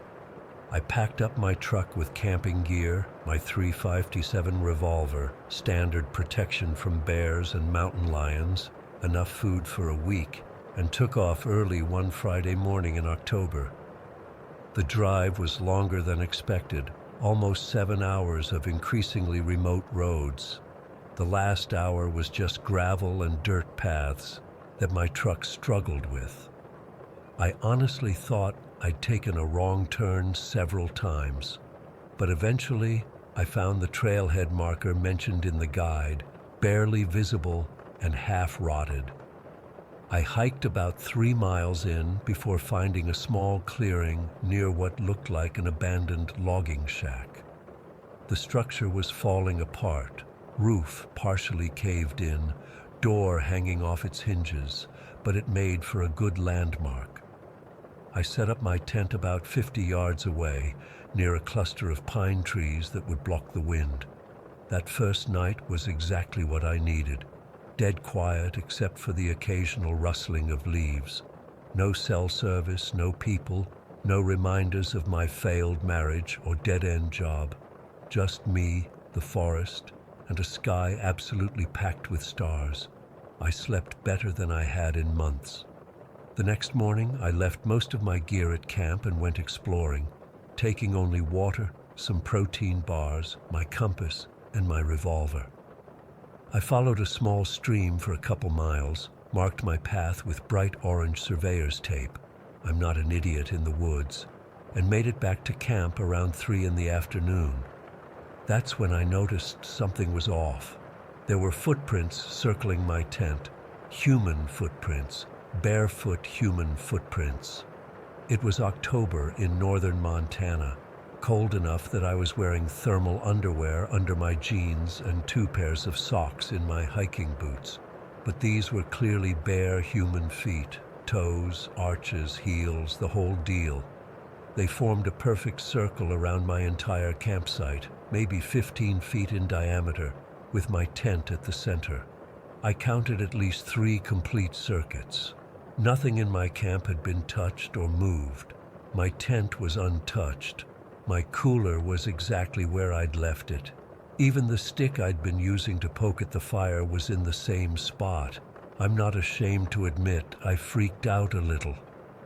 I checked my revolver, making sure it was loaded. I walked the perimeter of my camp, looking for other signs of whoever had been there, but found nothing. No other footprints leading to or from the circle. It was like someone had just appeared, walked around my camp 3 times, and then vanished. I seriously considered packing up right then, but it was already getting late, and I wasn't keen on hiking back to my truck in the dark. Instead, I built up a big fire, kept my revolver in my lap, and barely slept. Every snap of a twig had me scanning the darkness beyond the firelight. Morning came, and I was exhausted, but still alive. No more footprints had appeared during the night. I told myself maybe it was just some weird local who lived off the grid, checking out the stranger in their territory. Still creepy as hell to walk around barefoot, but maybe not dangerous. I decided to stay one more day, but explore in a different direction. This time I headed west, following a ridge that looked like it might offer some views. About 2 miles from camp, I came across something that made the footprints seem like a minor curiosity. It was a structure of some kind, logs arranged in a perfect square, about 8 feet on each side. Inside the square was a mound of dirt, like a grave, but too small for an adult. Something metallic was sticking out of one end, catching the sunlight. I should have just walked away.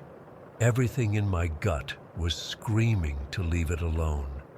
But curiosity is a powerful thing, and I started digging where the metal was visible. It didn't take long to unearth what turned out to be a military-style footlocker, the kind with heavy-duty clasps and a padlock.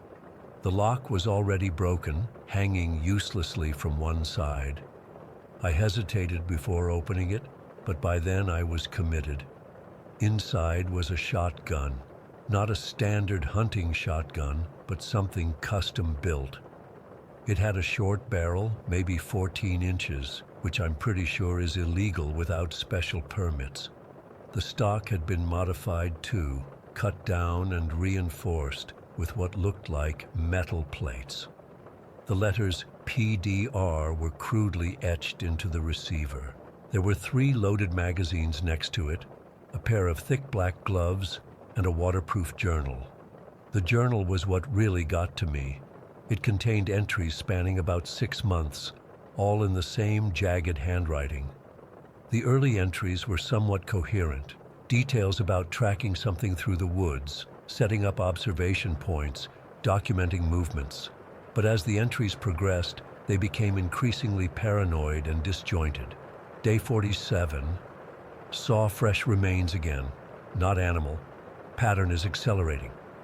Day 62, it knows I'm tracking it. Found my camp destroyed, moving location again. Day 90, got a glimpse today. Not what I thought, not animal, not human. Don't look directly at it. The final entry was just 3 sentences. If you find this, it means I failed. Don't keep it. Don't follow. I sat there for a long time, just staring at that journal and the weapon. Was this the ramblings of some paranoid survivalist? A hunter who'd lost his mind in isolation? Or was there actually something dangerous in these woods that someone had been trying to track and kill? The rational part of my brain said to rebury everything and get the hell out of there. The curious and probably stupid part of me decided to take it all back to camp for a closer look. I wrapped the shotgun and supplies in my jacket and hiked back to my campsite, constantly looking over my shoulder. The woods seemed different now, watching me, aware of what I was carrying. Back at camp, I examined everything more closely. The shotgun was clearly custom-made for a specific purpose. The shells were loaded with what looked like silver shot, not lead. The journal had detailed maps of the area, with X marks at various locations, including one unsettlingly close to where I'd set up camp. That night was the worst. Every sound in the darkness seemed deliberate. I kept the shotgun, which I now regretted bringing, and my revolver within reach, and I didn't even try to sleep.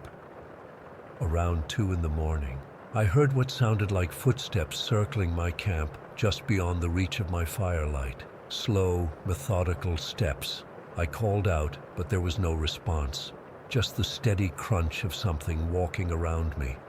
When dawn finally came, I packed up everything in record time. I took the footlocker and all its contents, not even sure why. I just felt like leaving it there would be worse somehow. The hike back to my truck was a blur of paranoia and adrenaline. I drove straight home, stopping only for gas. When I got back to my apartment, I shoved the footlocker under my bed and tried to forget about it. But I couldn't. For weeks, I researched missing persons cases in that area, looking for anything that might connect to what I'd found. I searched for the initials PDR online.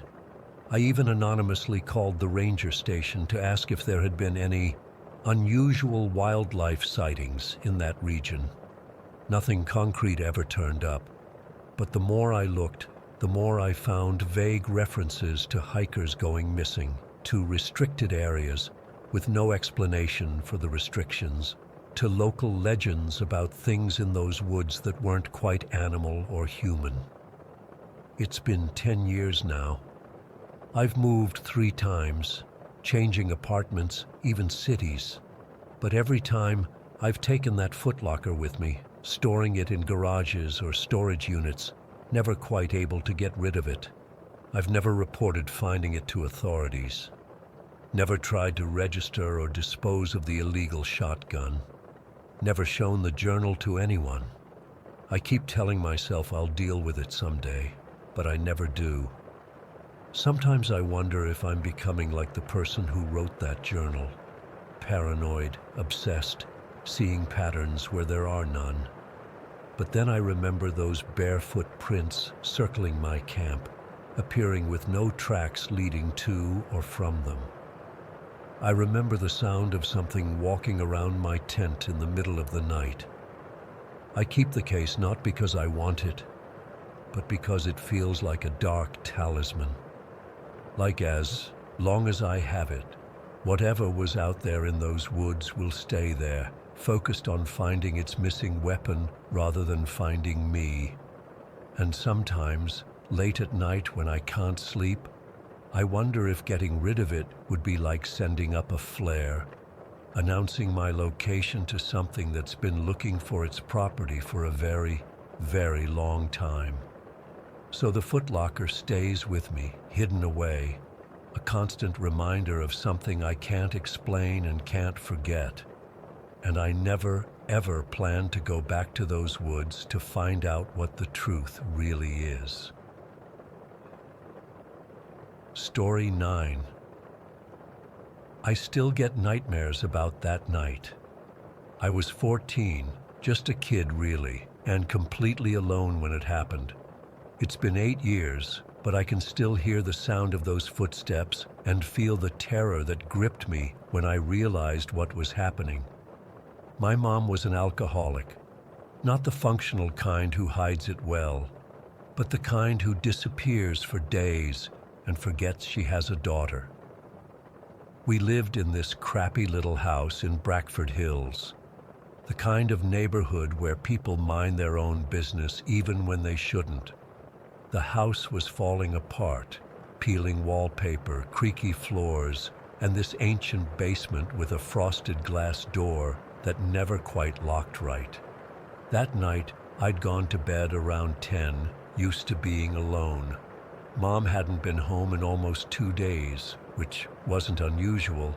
I'd made myself ramen for dinner and watched TV until I couldn't keep my eyes open anymore. I remember falling asleep to the sound of some reality show, the TV still flickering in my darkened bedroom. I woke up suddenly at 2:43 in the morning. I know the exact time because I remember staring at my alarm clock, trying to figure out what had woken me. Then I heard it again, a weird thumping sound coming from downstairs. At first I thought maybe Mom had finally come home drunk and was bumping into things, but something felt different. The thumping was too deliberate, rhythmic, like someone was testing the basement door. I sat up in bed, my heart immediately starting to pound. I'd been home alone plenty of times, but I'd never heard sounds like this before. I slid out of bed, my feet hitting the cold floor. We didn't have carpet, just these old wooden boards that creaked with every step. I tiptoed to my bedroom door and peeked out into the dark hallway. The thumping had stopped for a moment, but then I heard something else, a soft scratching sound, like metal on metal. Our house was small, just 2 bedrooms upstairs, and a living room, kitchen, and basement downstairs. From the top of the stairs, I could see straight down to the basement door at the back of the house. There was a streetlight outside that cast just enough light through our curtains that I could make out a silhouette behind the frosted glass of the basement door. It wasn't my mom. The shape was all wrong, broader, taller. A man. I froze, my entire body going cold. I couldn't move, couldn't breathe. I just stood there at the top of the stairs, watching as this stranger picked at our basement door lock. I should have run back to my room, should have hidden, should have done something, but I was paralyzed with fear. The lock finally gave with a small click that seemed to echo through the entire house. The basement door swung open, and a man stepped inside. He was wearing dark clothes and had something covering his face. a bandana or mask. He stood still for a moment, letting his eyes adjust to the darkness, and then he whispered something that made my blood run cold. "Jackpot." His voice was rough, excited. Then he turned back toward the door and made a waving motion with his hand. "All clear. Come on." I finally unfroze. My bladder gave out. I'm not proud of it, but I was terrified and couldn't control it. Warm urine ran down my legs, soaking my pajama pants and dripping onto the floor. The wetness somehow snapped me back to reality. I had to hide. I had to do something. I backed up as quietly as I could, praying the floorboards wouldn't creak. The man was still focused on the basement door, waiting for whoever else was out there. I could hear footsteps now, more people approaching our house. I turned and crept down the upstairs hallway toward my mother's bedroom. Her room had a phone, but when I picked it up, the line was dead. Of course it was. Mom probably hadn't paid the bill again.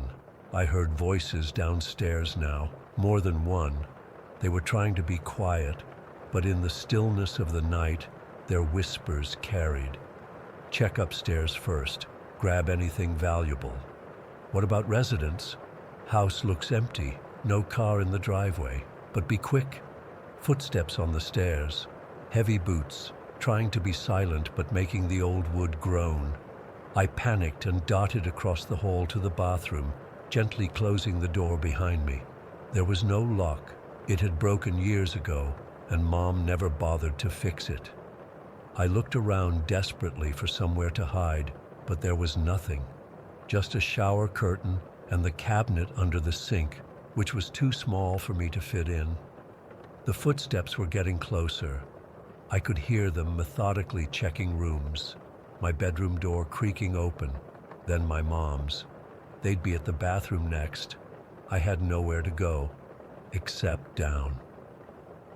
I opened the bathroom door as quietly as I could and peeked out. The hallway was empty for a moment. They must have been in my mom's room. I slipped out and moved to the top of the stairs. I could see one man still in the living room, rummaging through our old TV cabinet. The stairs would creak if I tried to use them, but there was a small gap between the wall and the staircase. Just enough space for a skinny 14-year-old to squeeze through. I lowered myself onto my stomach and slid into the gap, shimmying backward until I was wedged between the wall and the underside of the stairs. It was tight and dark, with dust and cobwebs everywhere, but I was hidden. Just in time, I heard footsteps above me as the men moved back into the hallway. Nothing worth taking up there. Just kids' stuff and some clothes. "Keep looking. There's got to be something. Check the kitchen." From my hiding spot, I could see into the living room. The man there was pulling out drawers, dumping their contents on the floor. Mom didn't keep cash in the house. There was never any to keep. But these guys didn't know that. I watched as he flipped over our couch cushions, growing more frustrated by the minute. Then I remembered the house phone. We had an old wall-mounted phone in the kitchen. It was the only phone in the house that worked because it was part of a bundled package with cable that Mom somehow managed to keep paying for. If I could reach it, I could call for help. I waited until all three men were in the living room, arguing about what to take. Then I slipped out from under the stairs. My pajamas were still wet and cold, clinging uncomfortably to my skin, but I ignored it as I crept toward the kitchen. The linoleum floor was easier to move silently on than the wooden floorboards. I reached the phone and carefully lifted the receiver, praying it wouldn't make noise. I dialed 911, my fingers trembling so badly I almost hit the wrong buttons. The call connected, and a woman's voice answered, but I couldn't speak. The men were too close. I just breathed into the phone, hoping they would trace the call or send someone anyway. 911, what's your emergency? The dispatcher repeated, louder this time. One of the men turned toward the kitchen. Did you hear that? I panicked and dropped the phone, letting it dangle by its cord as I bolted for the basement door. I could hear the receiver swinging against the wall as I yanked open the basement door and plunged down the stairs into the darkness. The basement was pitch black and freezing cold. I stumbled down the stairs, nearly falling, when my foot hit something soft, a pile of laundry Mom had left there weeks ago. I could hear shouting above me now, the men realizing someone was in the house. Heavy footsteps pounded toward the basement door. I ducked behind a stack of old moving boxes, crawling as far back as I could until my back hit the cold concrete wall. I pulled an old blanket over myself, trying to make myself as small as possible.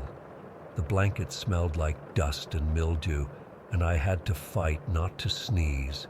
The basement light flicked on, harsh and sudden. I froze under the blanket, not daring to breathe. "Someone's down here," a voice called up the stairs. "I saw someone run down here." Footsteps on the basement stairs, heavy and determined. I closed my eyes, pressing myself harder against the wall, praying they wouldn't find me. My whole body was shaking, and I had to clamp my hand over my mouth to stop my teeth from chattering in the cold. Then I heard a shout, followed by a sickening thud.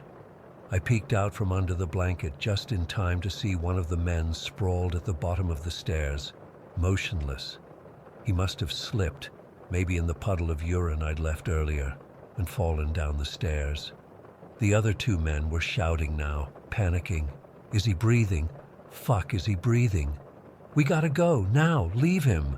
We can't just..." "Cops are probably already on their way. Move." I heard them thundering back up the stairs, arguing the whole way. The front door slammed, and then there was silence, except for the faint sound of the 911 operator, still on the dangling phone, asking if anyone was there. The unconscious man at the bottom of the stairs wasn't moving. I didn't know if he was dead or just knocked out, and I wasn't about to check. This was my chance. I crawled out from my hiding place, still clutching the dusty blanket around me.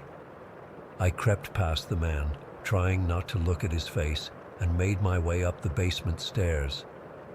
The house was empty now except for me and the unconscious intruder. I could still hear the 911 operator, so I knew help was coming. But I couldn't stay in the house. What if the other men came back? What if the man downstairs woke up? I ran to the front door, unlocked it, and sprinted outside into the night. The cold air hit my wet pajamas, making me gasp, but I didn't stop. I ran straight to our next-door neighbor's house, an older couple who sometimes gave me cookies when Mom was gone for too long. I pounded on their door, sobbing and shaking. Just as their porch light came on, I heard sirens in the distance getting closer. The police had traced the call. Everything after that is a blur. The police arrived, found the man still unconscious in our basement, and caught the other two a few blocks away. They called my mom, who was still at some bar across town, too drunk to even understand what had happened. They called Child Protective Services, who came and took me away that same night. I moved 2 states away to live with my dad after that.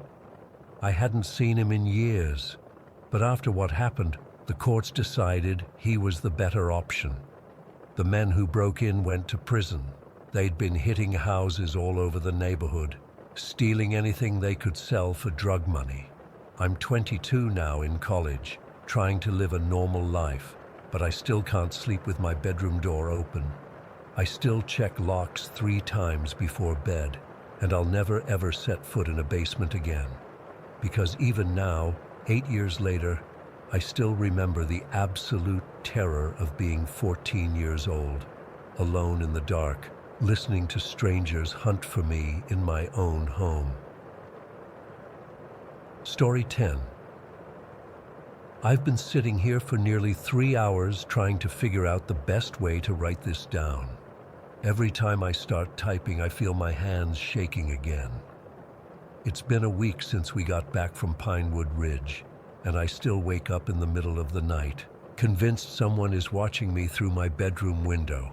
This was supposed to be a fun weekend getaway. 6 of us packed into 2 cars and drove up to this cabin in the mountains that my boyfriend Mike found on some rental website.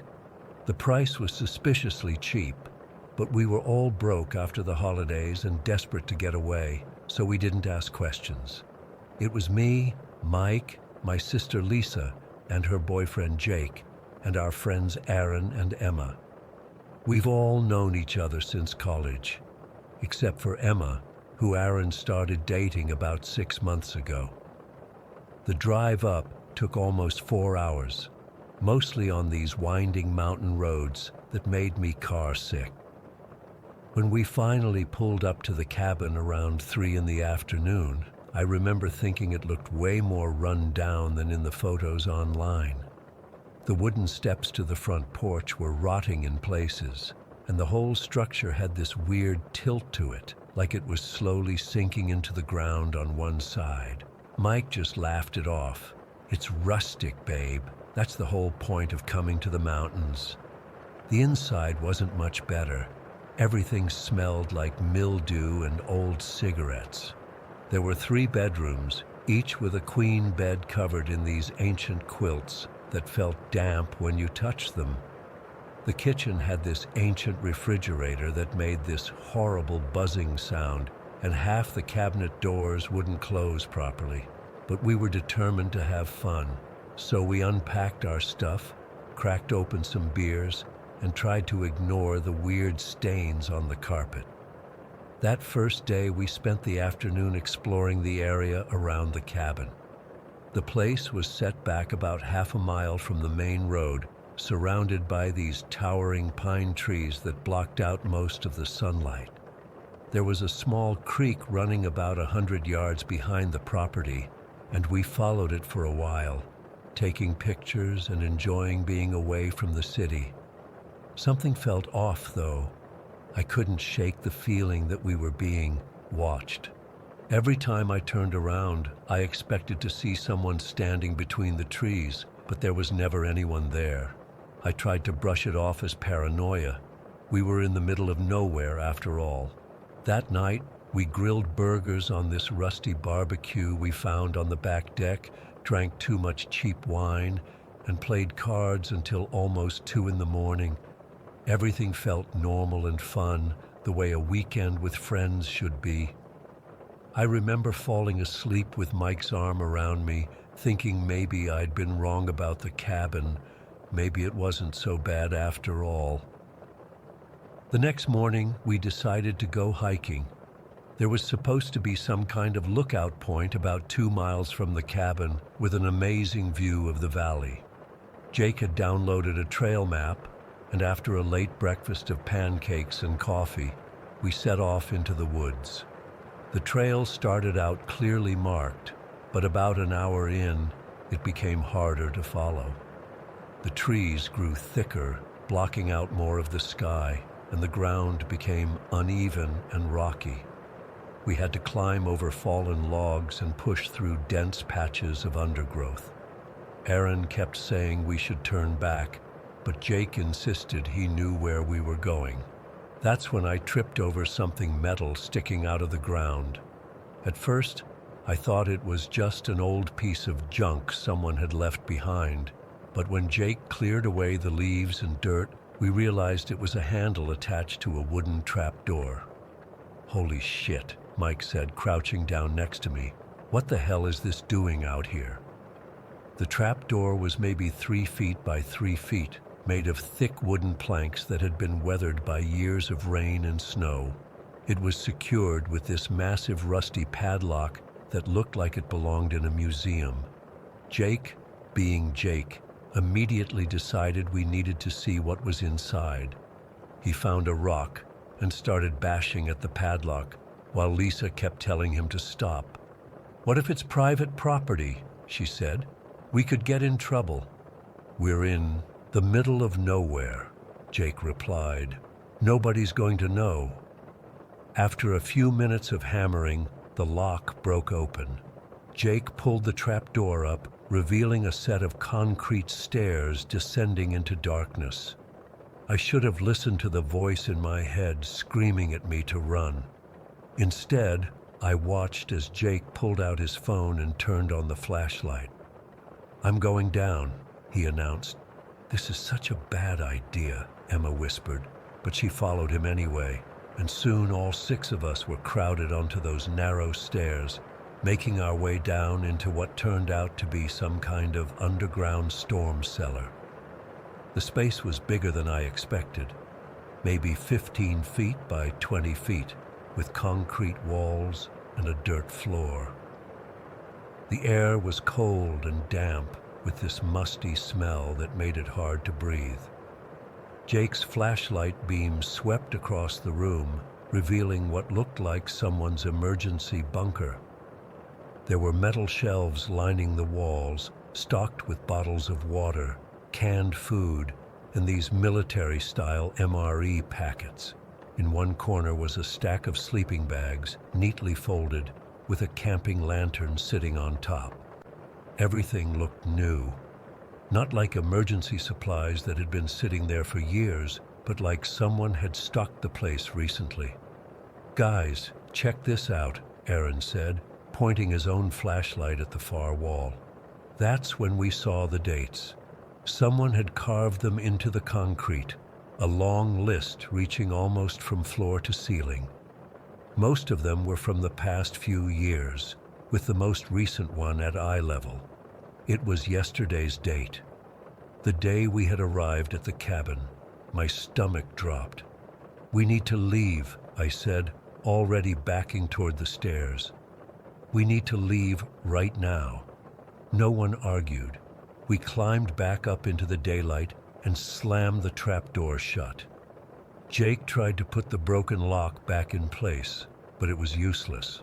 The hike back to the cabin was tense. No one spoke much, but I could tell everyone was thinking the same thing.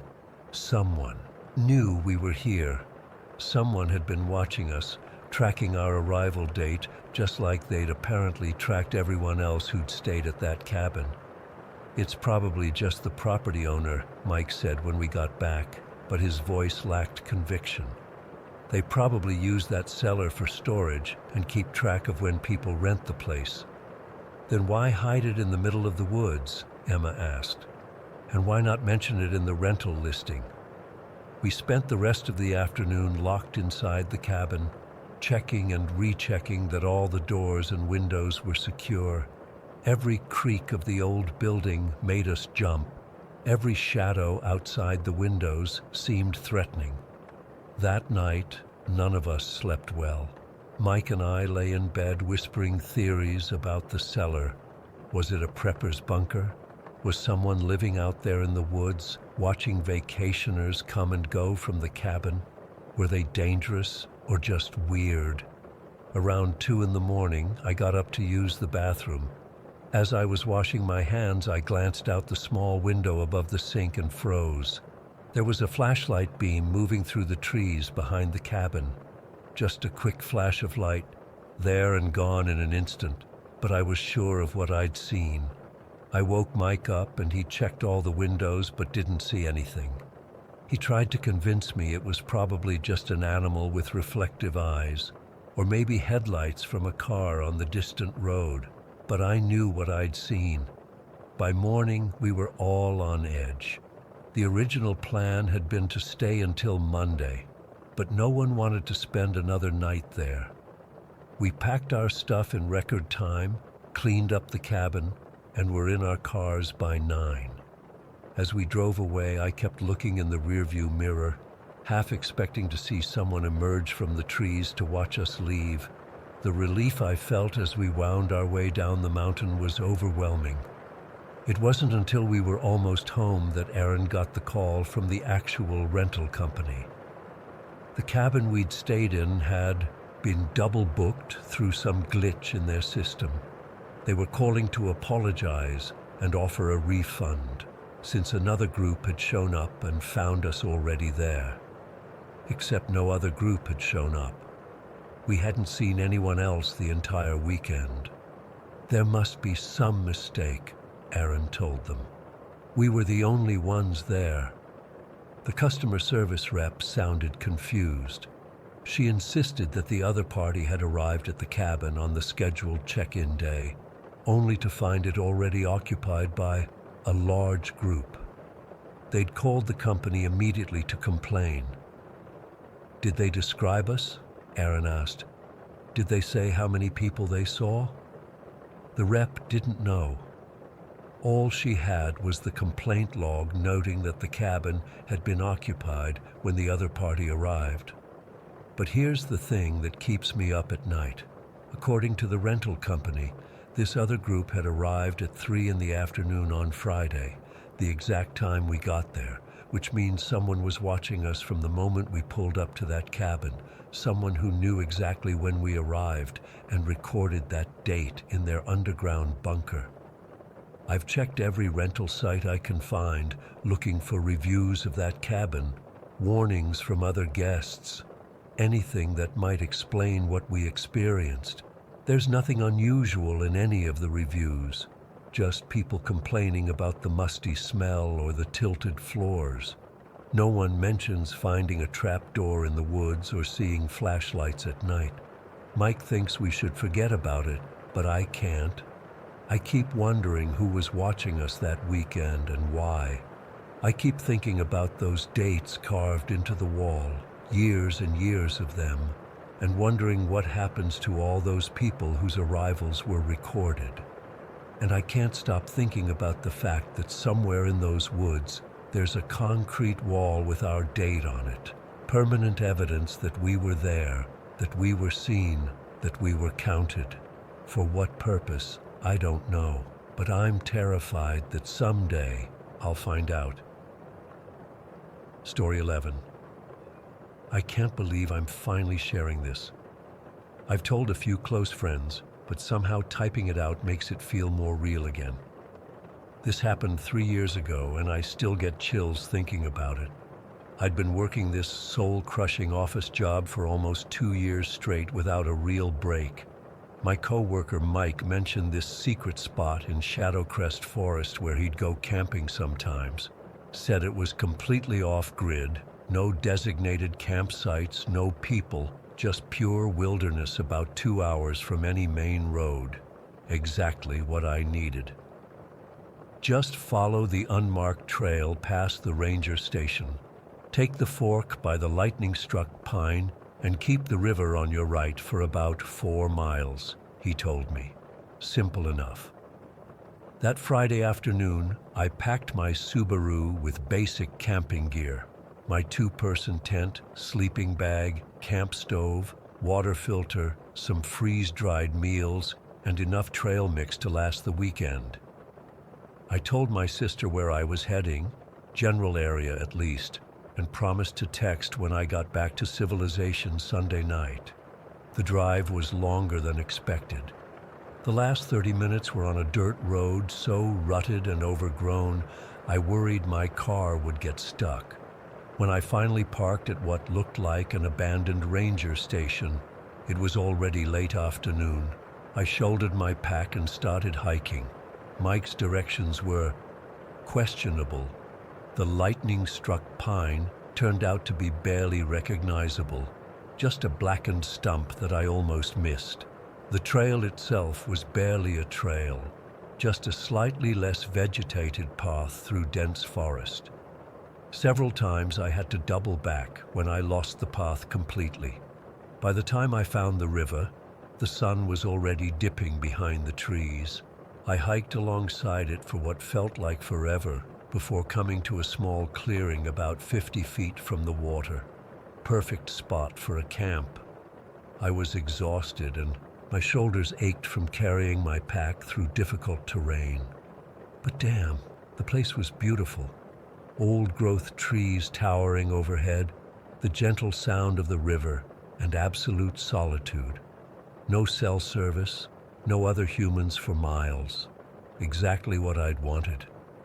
I set up camp quickly, gathering firewood before it got too dark. My little tent looked tiny against the massive forest backdrop. I boiled some water on my camp stove for one of those mountain house meals, beef stroganoff, I think, and sat by my small fire, listening to the forest sounds as darkness settled. That first night started normally enough. I crawled into my sleeping bag around 10, dead tired from the hike. I must have fallen asleep immediately because the next thing I remember was jolting awake in complete darkness. My watch said 2:17 a.m. I laid there, heart pounding, trying to figure out what had woken me. There wasn't any specific sound I could identify, just this overwhelming feeling that something was wrong. Have you ever felt someone staring at you and turned around to find someone watching? It was exactly that sensation, but amplified in the pitch-black forest. I strained my ears but heard nothing beyond the soft bubbling of the river and occasional rustling of leaves in the breeze. No snapping twigs, no animal calls, nothing that should have woken me.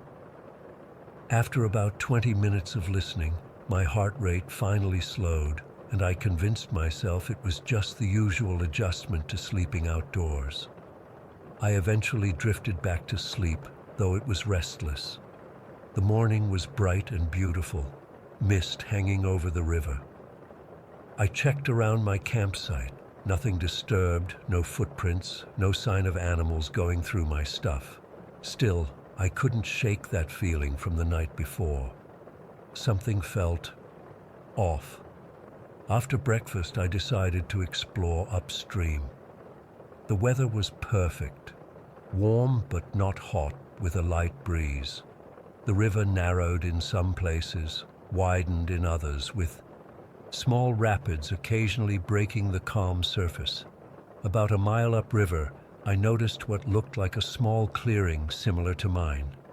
As I got closer, I realized it was another campsite, but clearly long abandoned. There was a collapsed tent, the fabric rotted and partially buried under fallen leaves. A few rusted cans sat near a fire ring of stones, now overgrown with moss. What caught my attention, though, was a stack of rocks in the center of the camp. Not a casual pile, but deliberately balanced on top of each other in a way that seemed intentional. 5 rocks of decreasing size, the smallest about the size of a golf ball perched at the top.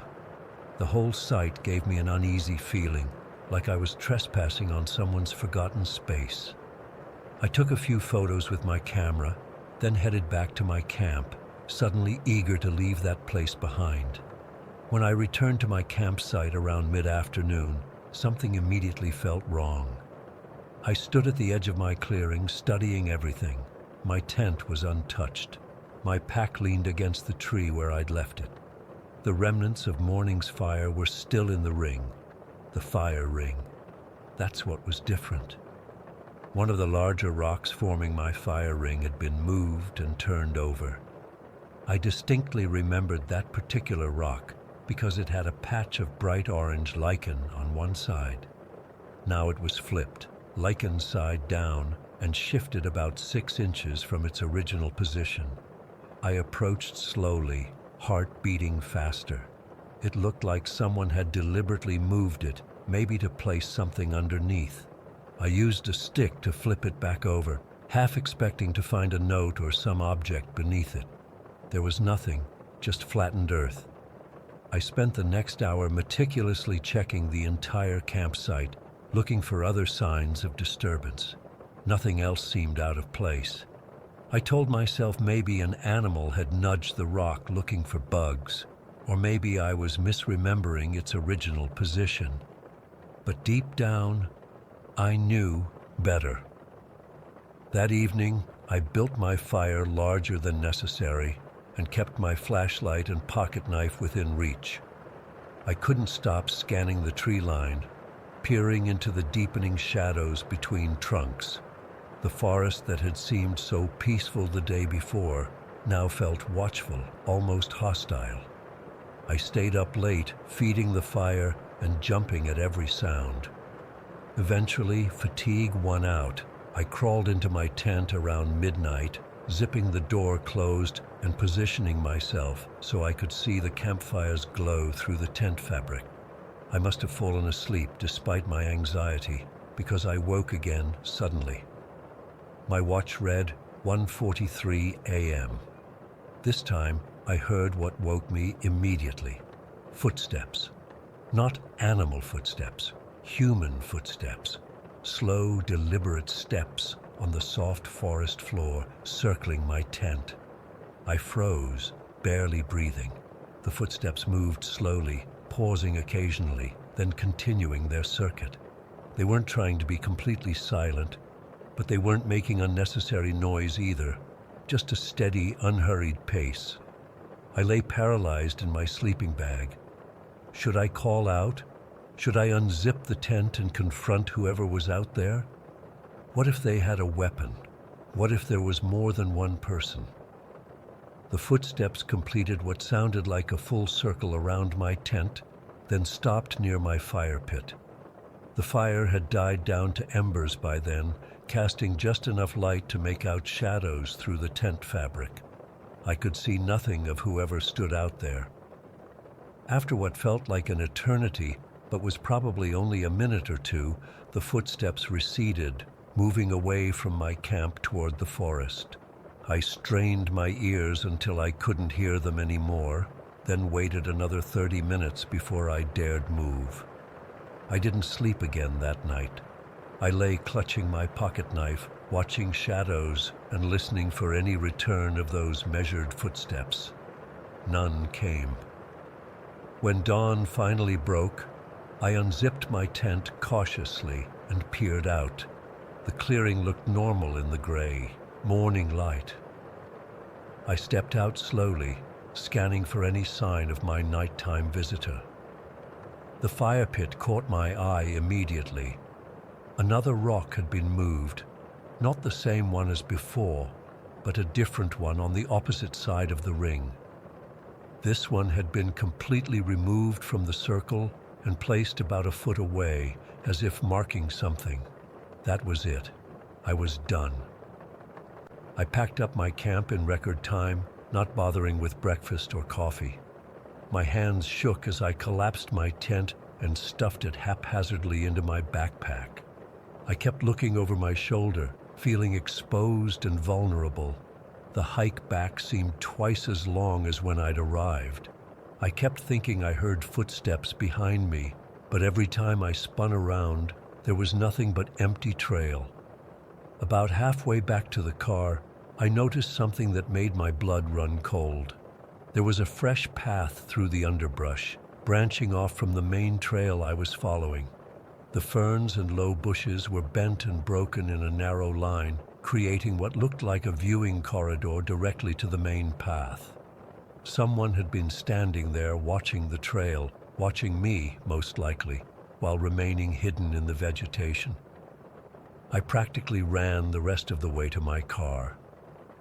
When I finally reached it, I threw my pack in the back seat, jumped in, locked the doors, and sat there shaking for several minutes before I could even put the key in the ignition. The whole drive home, I kept checking the rearview mirror, half expecting to see someone following me. I texted my sister as soon as I had cell service again, telling her I was fine, but had cut the trip short. Nothing violent happened, nobody attacked me, I didn't even see another person. But the knowledge that someone had been stalking me, moving through that forest when I thought I was completely alone, has permanently changed me. I've never told Mike about what happened. Part of me wonders if he sent me there as some kind of sick joke. More likely, he had no idea anyone else knew about that spot. I never went back to Shadowcrest Forest. I haven't gone camping alone since then. Sometimes I still wake up at night thinking I hear those measured footsteps circling my house. I can't help wondering who was out there, watching me from the trees, and whether they're still there, waiting for the next unsuspecting camper to make the mistake I did. Story 12. I still have a hard time talking about what happened last month. I've gone back through that day in my head 1,000 times, trying to make sense of it. I've never believed in paranormal stuff, but what happened in those woods has completely changed my perspective on reality. It was a Saturday morning in late September when my friend Kate and I decided to take our kids for a walk in Ashdown Forest. We live in East Sussex and have been to these woods dozens of times. It's our go-to place for weekend walks. The weather was perfect, sunny but cool, typical early autumn. Kate has twin boys, Alex and James, who are 7, and I have my daughter Lily, who's 4. We brought our dogs along as usual, my retriever Bailey and Kate's border collie, Pepper. Both are well behaved and love these walks.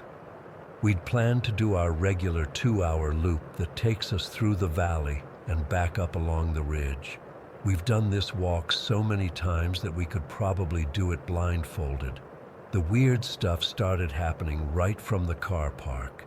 Bailey, who's normally the most chilled out dog you'll ever meet, wouldn't get out of the car. I literally had to coax him out with treats, which has never happened before. Once out, he kept pressing against my legs, which he does when he's anxious. Pepper was even worse. She kept whimpering and barking at nothing. Kate was getting frustrated, telling her to be quiet, but Pepper wouldn't stop. "What's gotten into them today?" Kate asked, trying to calm Pepper down. I remember shrugging it off. Maybe they smell a fox or something. The kids seemed off too. The twins were their usual energetic selves, running ahead and exploring, but Lily was unusually clingy, refusing to let go of my hand. Normally, she's happy to walk a bit ahead with the twins, but that day she was practically glued to my side. We'd been walking for about 20 minutes when we reached the fork where the path splits. One continues along the valley floor and another climbs up to follow the ridge. The twins, being the adventurous boys they are, wanted to take the upper path. "We're going to climb up there, Mum," Alex shouted, already scrambling up the slope with James right behind him. Kate nodded. "Stay where we can see you," she called after them. I remember checking my watch. It was just after 11 in the morning. Lily was still holding my hand tightly, and Bailey was practically leaning against my legs as we walked. The dogs were getting more agitated by the minute. Pepper kept looking back the way we had come, her ears perked up. We continued along the lower path while keeping an eye on the twins above us. The upper path runs parallel to the lower one, separated by about 20 meters of sloping woodland, so we could see them intermittently through the trees. At least we could at first. Then, in what felt like an instant, they were gone. 1 second, we could see their bright blue jackets moving between the trees, and the next, nothing. It wasn't like they had just moved behind a tree. They had completely vanished from view. "Alex, James," Kate called out, her voice echoing slightly in the quiet woods. No response. "They probably just went around that bend," I said, trying to be reassuring, but I felt uneasy. The path didn't bend for another 50 meters or so. Kate called again, louder this time. Still nothing. That's when we heard it. A horrible, painful screaming sound coming from the valley below us, on the opposite side from where the boys had been. It sounded like a dog in absolute agony, the kind of noise that makes your blood run cold. "Oh my God, is that Pepper?" Kate gasped, looking frantically around. Pepper was right next to us, looking as confused and alarmed as we were. Bailey was whining, pressing harder against my legs. "Where's that coming from?"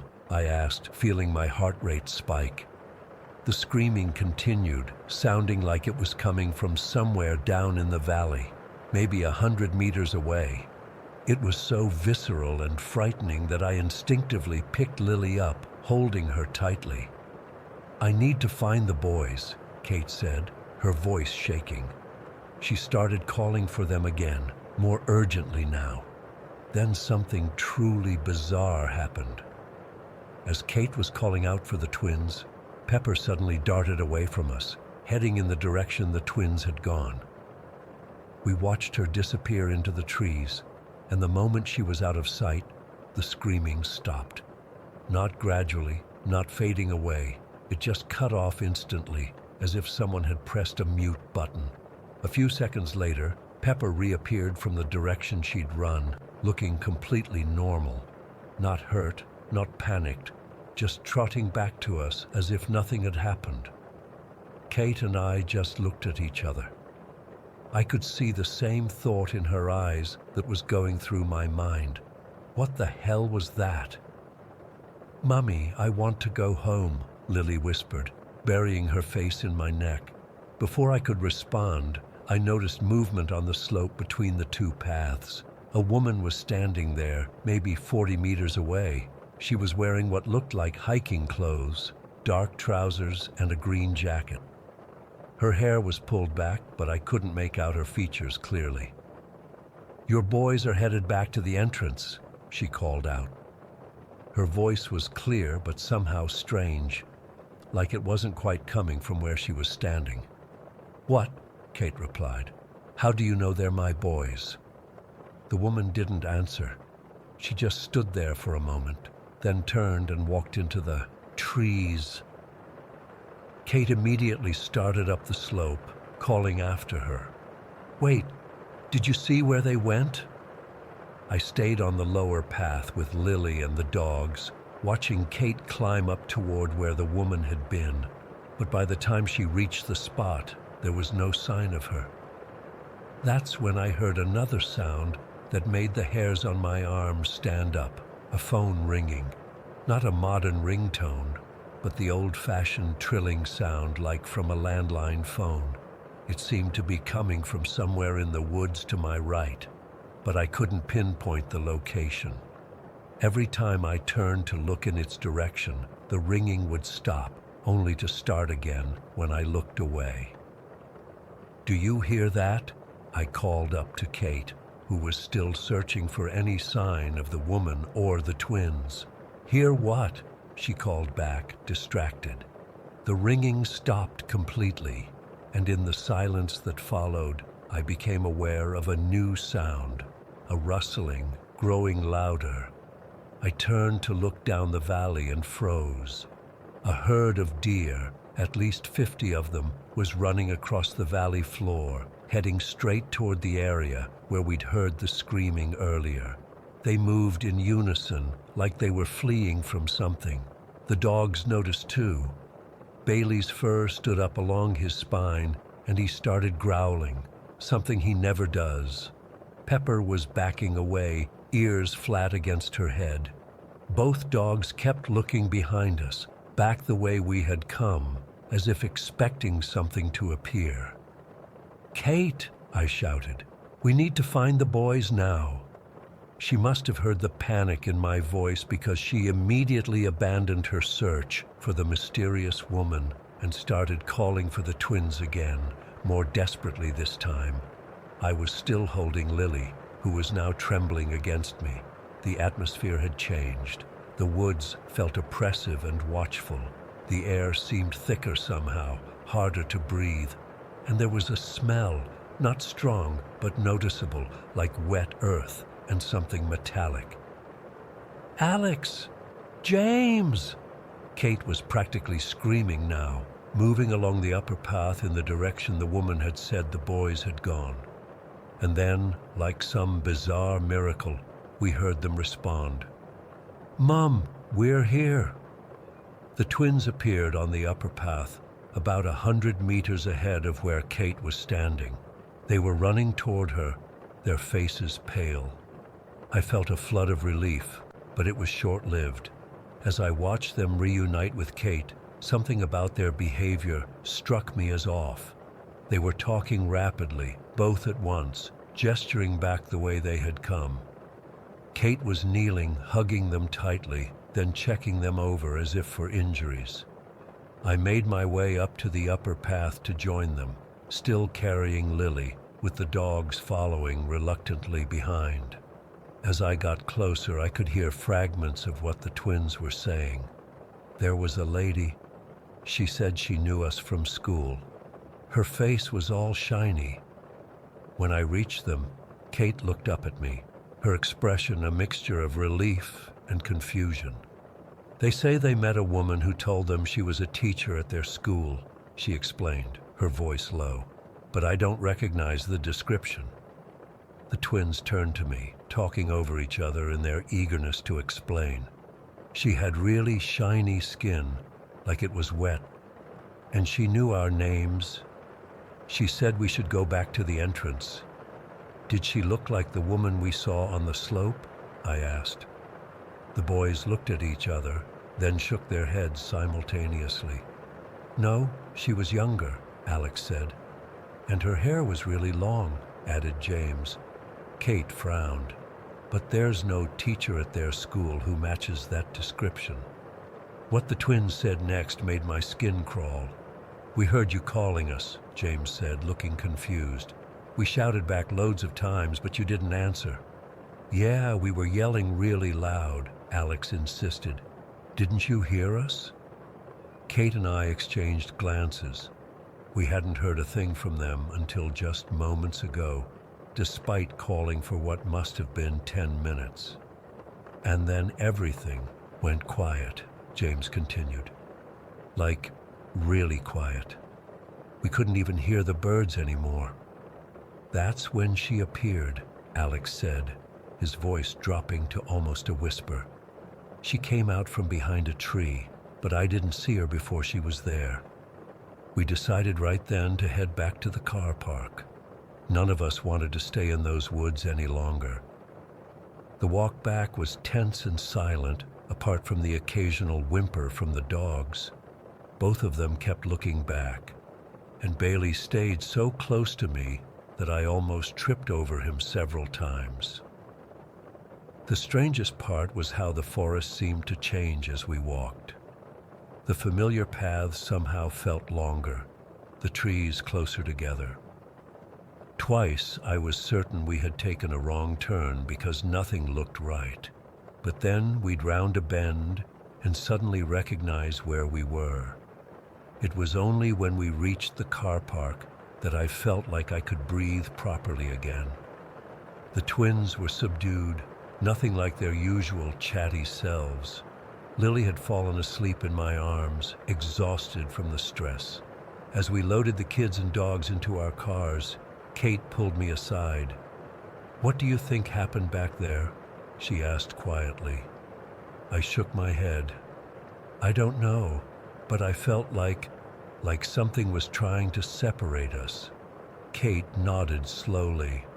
The boys said the same thing. They said they felt like they were being led away. We've talked about it since, of course. Tried to rationalize it. Maybe the woman was just a hiker who was trying to be helpful. Maybe the screaming was some animal we couldn't identify. Maybe the phone ringing was just someone else in the woods with a vintage ringtone. But none of that explains how the twins vanished so completely, or why they couldn't hear us calling when we could clearly hear each other, or why the dogs were so terrified, or why that scream stopped the exact moment Pepper reappeared.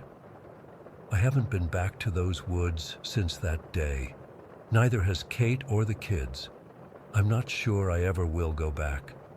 Because, even though I can't explain what happened, I'm certain of one thing.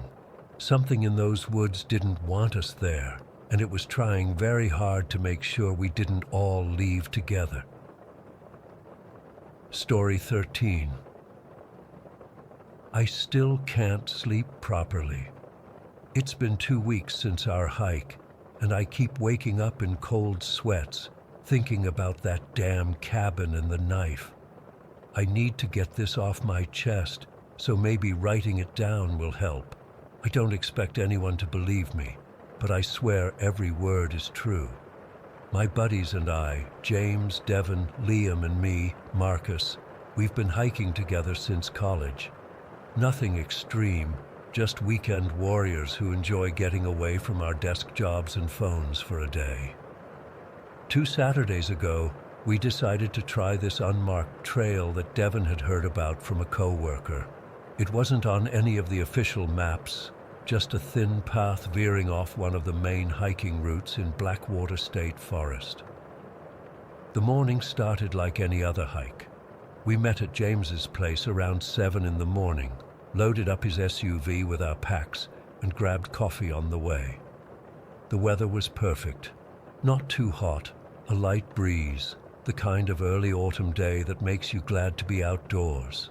We were in high spirits, cracking jokes about Devon's new hiking boots that he'd spent way too much money on. We reached the trailhead around 9. The main path was busy with the usual weekend crowd, but when we branched off onto this unmarked trail Devon had heard about, it was like stepping into another world.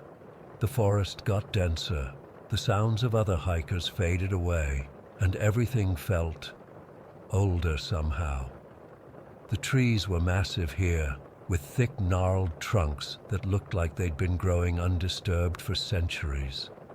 After about 2 hours of hiking, the path started to get less defined. We had to check our GPS a couple times to make sure we weren't completely off track. Liam was getting antsy, saying we should turn back, but Devon insisted we push on just a little further. That's when we found it. The cabin appeared so suddenly it was startling. 1 minute we were pushing through thick undergrowth, and the next we were in a small clearing with this decrepit structure sitting in the middle like it had grown out of the forest floor. It wasn't very big, maybe the size of a 1-bedroom apartment, and it looked ancient. The wood was gray and weathered, the windows were broken or missing entirely, and parts of the roof had caved in. But the most striking thing, the thing I can't get out of my head, was the massive tree growing right through the center of it. Not beside it or near it, but through it. The trunk pushed up through the floorboards and out through the roof, like the cabin had been built around it, or like the tree had slowly grown through the structure over decades. "Holy shit," James whispered. And that pretty much summed up what we were all thinking. We approached cautiously. The door was hanging off its hinges, swinging slightly in the breeze.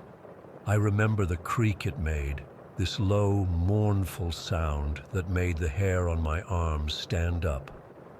"Should we go in?" Liam asked, already looking uncomfortable. "We've come this far," Devon replied, always the adventurer of our group. I wish we'd listened to Liam. I wish we'd turned around right then and never set foot in that place. The inside of the cabin was a mess. Rotted furniture, leaves and dirt everywhere, animal droppings in the corners. The massive tree dominated the space, its trunk at least 3 feet in diameter, roots spreading across the floor like fingers. Sunlight filtered through the hole in the roof where the tree emerged, casting dappled shadows that shifted and moved as the branches swayed overhead. Then I noticed the knife. It was embedded in the tree trunk, about eye level, the blade sunk deep into the wood. Unlike everything else in the cabin, the steel wasn't rusted or tarnished. It gleamed in that filtered sunlight like it had been placed there yesterday. The handle was dark with age, some kind of bone or antler material, but the blade itself looked almost new. "Check this out," I called to the others, pointing at the knife. "Why is it so clean?" James came over and examined it without touching. "Maybe someone comes here and maintains it, like some kind of weird memorial. Or maybe it's just good steel that doesn't rust," Devon suggested. But he looked unsettled too. Liam stayed by the door, refusing to come all the way in. "Guys, I don't like this place. Something feels off." I should have listened to him. We all should have. Instead, we continued exploring. In one corner was an old wooden table with newspapers scattered across it. They were yellowed and water damaged, but still readable. James carefully picked one up. Holy shit, guys. These are from 1997. We gathered around as he laid it out. The headline jumped out at me. Search continues for missing hiker. Below was a photo of a smiling man in his 30s with the caption, John Fielding, 34, last seen near Blackwater Ridge 3 days ago. Devon picked up another paper dated a week later, search for missing hiker scaled back. And another from 2 weeks after that, Fielding search officially ended, family devastated. My stomach churned as I realized we were standing in what might have been the last place this man was seen alive. The knife in the tree suddenly took on a more sinister appearance. Had it belonged to him? Had someone else put it there? Guys, look at this, Liam called from the corner where he'd finally ventured. He was kneeling beside a wooden chest that was half hidden under a fallen beam. We helped him move the beam and opened the chest. Inside were clothes, a flannel shirt, jeans, and a heavy jacket, all stained with what looked disturbingly like dried blood.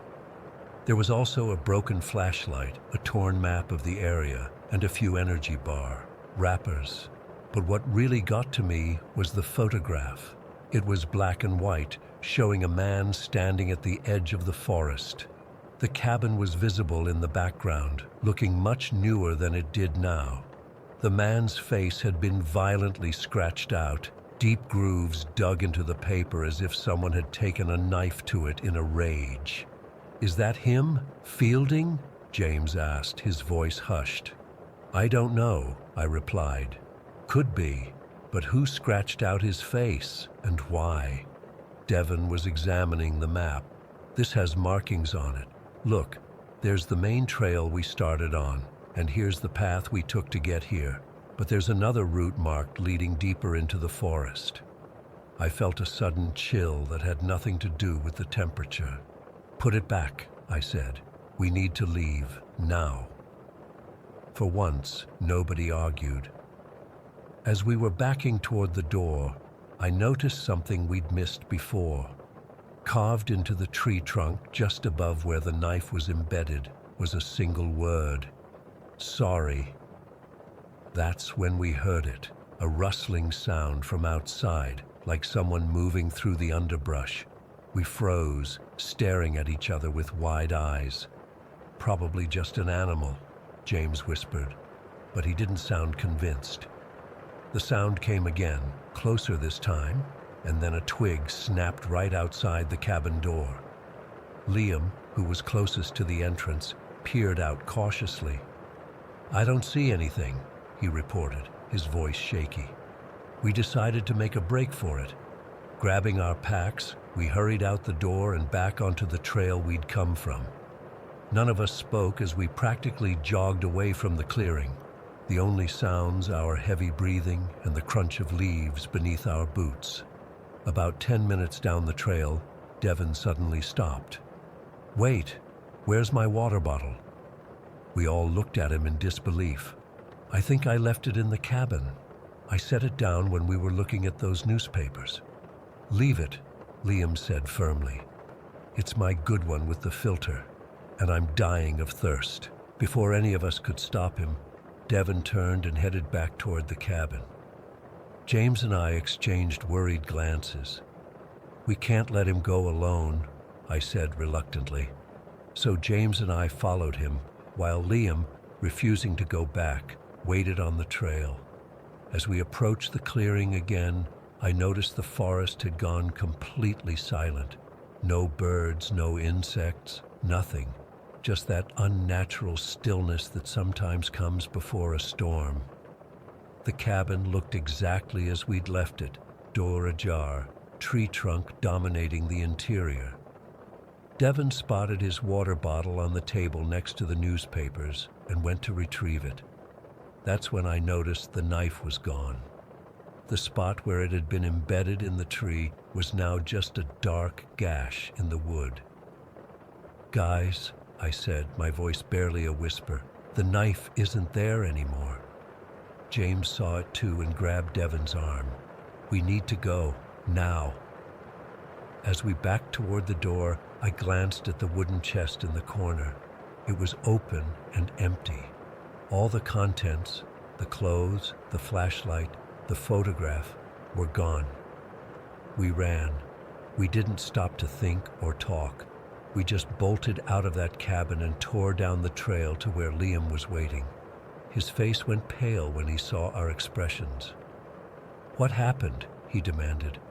"The knife is gone," I gasped out between breaths.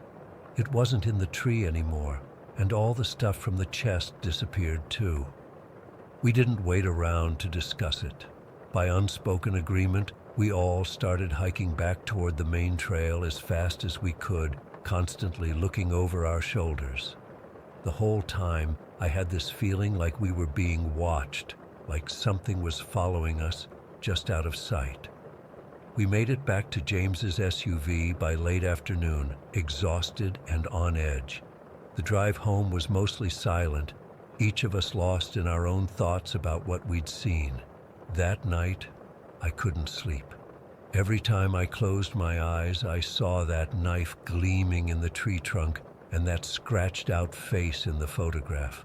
I kept checking the locks on my doors and windows, unable to shake the feeling that something had followed me home from those woods. The next day, I tried researching John Fielding online. There were a few old news articles about his disappearance, pretty much matching what we'd seen in those newspapers. He'd gone hiking alone in Blackwater Forest in April of 1997 and never returned. The search lasted 3 weeks before being called off. No body was ever found. But here's the thing that keeps me up at night. One article mentioned items that were found during the search: a backpack, some energy bar wrappers, and a hunting knife with an antler handle that belonged to Fielding. They found these items scattered along a trail like breadcrumbs leading nowhere. The knife we saw in that tree, it had an antler handle. I've tried calling the others to talk about it, but they're all avoiding the subject. Devin gets angry when I bring it up, James changes the topic, and Liam just doesn't answer my calls anymore. I don't know what happened to John Fielding in those woods 26 years ago. I don't know who carved "sorry" into that tree, or who put his knife in the trunk. I don't know who took it out while we were gone, or where all the items from that chest disappeared to. But I know I'm never going back to those woods, and I can't shake the feeling that by finding that cabin, by disturbing whatever has been dormant there all these years, we've set something in motion that isn't finished with us yet. Story 14. I never intended to become an expert on ghosts. With my scientific training, I was always the rational one in my family, looking for logical explanations before jumping to supernatural conclusions. But what happened in our house starting in 1882 has tested everything I believed about the natural world. We moved into the house in early spring. It was a lovely property with spacious rooms and beautiful grounds, perfect for a growing family. Father had secured it at a reasonable price, which should have raised questions, but we were all too charmed by its elegance to wonder why the previous owners had left. The first few months were wonderfully ordinary. We arranged our furniture, established routines, and settled in comfortably. I remember thinking how fortunate we were to find such a splendid home. But by June, that sense of good fortune began to crumble. It started with footsteps. I was in my bedroom one evening, reading by lamplight, when I heard them, distinct, measured steps approaching my door. I assumed it was my younger sister coming to borrow a book, or perhaps Mother checking if I was still awake. The footsteps stopped right outside. I waited for a knock, but none came. "Hello?" I called, setting my book aside. No answer. I crossed the room and opened the door, expecting to find someone there. The hallway was dark and empty. As I stepped out to look around, I noticed a figure at the top of the stairs, a tall woman dressed entirely in black, standing perfectly still. She wasn't anyone I recognized. "Excuse me," I said, thinking perhaps she was a visitor who had somehow gotten lost in our home. She didn't respond. Instead, she began descending the stairs with an eerie grace, her dress making no sound against the steps. I followed, holding my candle higher to better see her face, but it remained obscured by what appeared to be a dark veil. As I reached the middle of the staircase, my candle suddenly went out. Not gradually, as if from a draft. It simply extinguished in an instant. When I looked up again, the woman was gone. I told myself it was just a trick of the shadows, that my eyes had deceived me in the dim light. I returned to my room, relit my candle, and tried to focus on my reading, but the memory of that silent black-clad figure lingered.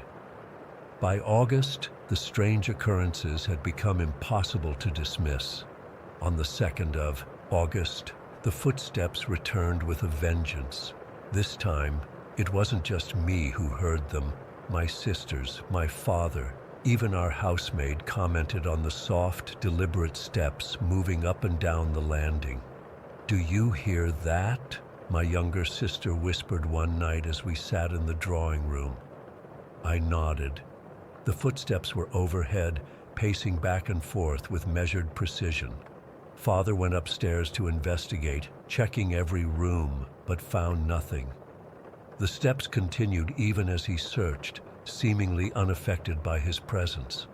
When he returned, his face was pale. "There's no one up there," he said, his voice strained. I checked every room, every closet. My sisters became terrified, refusing to leave their rooms after dark. But I felt an odd compulsion to understand what was happening.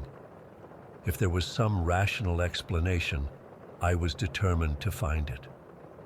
On August 1st, my sister and I were sitting on the balcony, enjoying the summer evening, when we both spotted her, the woman in black, standing at the far end of the balcony, watching us. Before either of us could speak, she seemed to simply disappear, not walk away or fade, but vanish entirely. Moments later, we heard a commotion from the drawing room and rushed inside to find Mother standing frozen, pointing to the corner where the same black-clad figure now stood. "Who are you?" Mother demanded. "How did you get in here?" The figure didn't respond. It remained motionless for perhaps 10 seconds before slowly retreating backward through the closed door. What struck me most was the consistency of the apparition. She always appeared the same way, tall, dressed in flowing black with a veiled face, and she haunted the same areas of the house, the upstairs landing, the staircase, the drawing room, and occasionally the garden path. By the end of summer, approximately 20 people had witnessed her presence or heard her distinctive footsteps, family members, servants, and visitors alike. The ghost seemed intent on making her presence known. Doors would be bumped, handles rattled. Our new kitchen maid, who hadn't been told about the haunting, came to breakfast one morning white as a sheet, claiming someone had tried breaking into her room repeatedly during the night. "I kept asking who was there," she told us, her hands shaking as she held her teacup. "But they never answered, just kept pushing against the door." When we checked, the door showed no signs of forced entry, and the lock was still secure. The night that truly convinced me we were dealing with something beyond ordinary explanation happened in late September. My two sisters came running into my room shortly after midnight, claiming they'd seen floating candle flames moving through their bedroom with no visible source holding them. "They were just hovering," my eldest sister insisted, "moving around the room like someone was carrying them, but there was no one there." I was skeptical until I saw the yellow lights myself, drifting past my doorway. I followed them into the hallway where I found several of our maids huddled together, each holding their own actual candles and staring wide-eyed at the phenomenon. As we stood there, we felt it. Footsteps circling around us, as if someone was walking in a tight circle around our little group. A cold wind accompanied the steps, brushing against our night clothes and sending chills up my spine. Strangely, our candle flames remained steady despite the breeze we all clearly felt. "Miss Morton," whispered our oldest maid, "what is happening?" I had no answer. My scientific mind struggled to reconcile what I was experiencing with what I knew of the natural world. I began documenting everything methodically. I noted the time and location of each appearance, recorded who witnessed it, and described any accompanying phenomena. I even tried setting up simple tests, leaving fine flour on the floor to capture footprints, tying threads across doorways that would break if passed through, placing objects that would need to be moved for the figure to pass. The results were baffling. The footsteps continued, but left no prints in the flour. The threads remained unbroken despite the ghost seemingly passing through them. Yet objects would sometimes be moved or knocked over in her wake. What was perhaps most unsettling was how the ghost began to change over time. When we first encountered her in 1882, she appeared as solid as any living person. By 1884, witnesses reported that she seemed slightly transparent, though still clearly visible. By 1886, she had started to blur and flicker, like a candle flame in a draft. Though fading in substance, she maintained her ability to manipulate the physical world around her. Lights would dim as she passed, doors would still rattle, and the footsteps remained as clear as ever. Her face always stayed more visible than her feet, perhaps because that's where people looked first, or perhaps because by then she had begun floating rather than walking. I witnessed this change myself one evening in the library. I was alone, cataloging my notes on the haunting, when I felt the familiar cold presence enter the room. Looking up, I saw her standing by the window, but her form was different, wavering, indistinct. Her face remained clearest, pale beneath the veil, while her lower half seemed to dissolve into shadow. As I watched, frozen in my chair, she turned to look directly at me. For the first time, I felt she was aware of my observation. She raised one translucent hand, as if in acknowledgement, before fading completely from view. By 1889, the sightings had become increasingly rare. The footsteps still came occasionally, but the visual manifestations had all but ceased. It was as if whatever energy had sustained her presence was finally depleting. Our last encounter came on a quiet Sunday evening. The family was gathered in the drawing room when the temperature suddenly dropped. We all felt it, that distinctive cold that had become the harbinger of her arrival. But instead of the usual footsteps or visual appearance, there came only a long, deep sigh that seemed to echo from every corner of the room at once. Then, nothing. She never returned after that night. No footsteps, no apparitions, no inexplicable cold spots. Whatever or whoever had haunted our home had finally moved on. I submitted my documentation to the Society for Psychical Research, including signed statements from 6 different witnesses. They conducted their own investigation but found nothing by then, just a normal house with an extraordinary history. To this day, I cannot explain what happened in our home. Was she a fragment of someone's life, caught in an endless loop? Was she trying to communicate something we never understood? The scientific part of me still searches for rational explanations, while another part acknowledges that perhaps some experiences lie beyond our current understanding.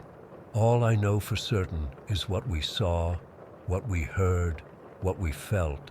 The woman in black was real, as real as the goosebumps that still rise on my arms when I recall her silent presence on our stairs, watching us from behind her dark veil. Story 15.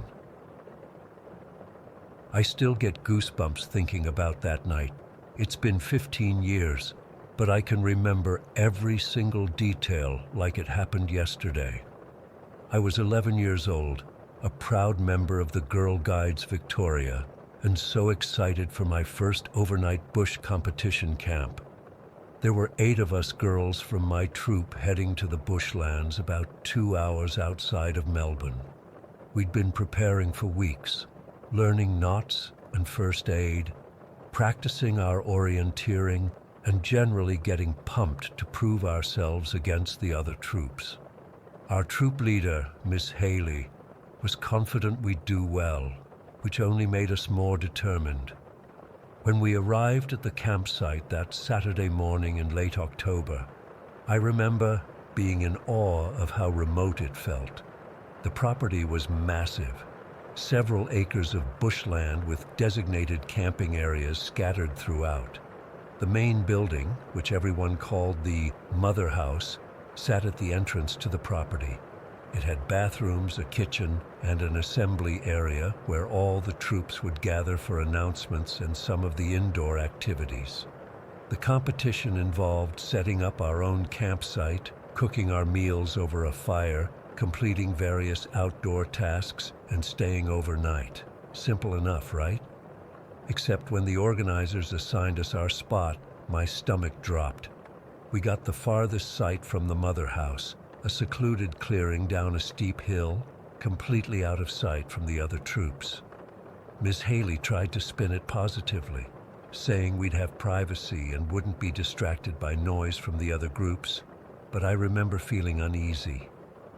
"It's just one night," my friend Emma whispered to me as we lugged our equipment down the narrow dirt path to our site. "We'll be fine."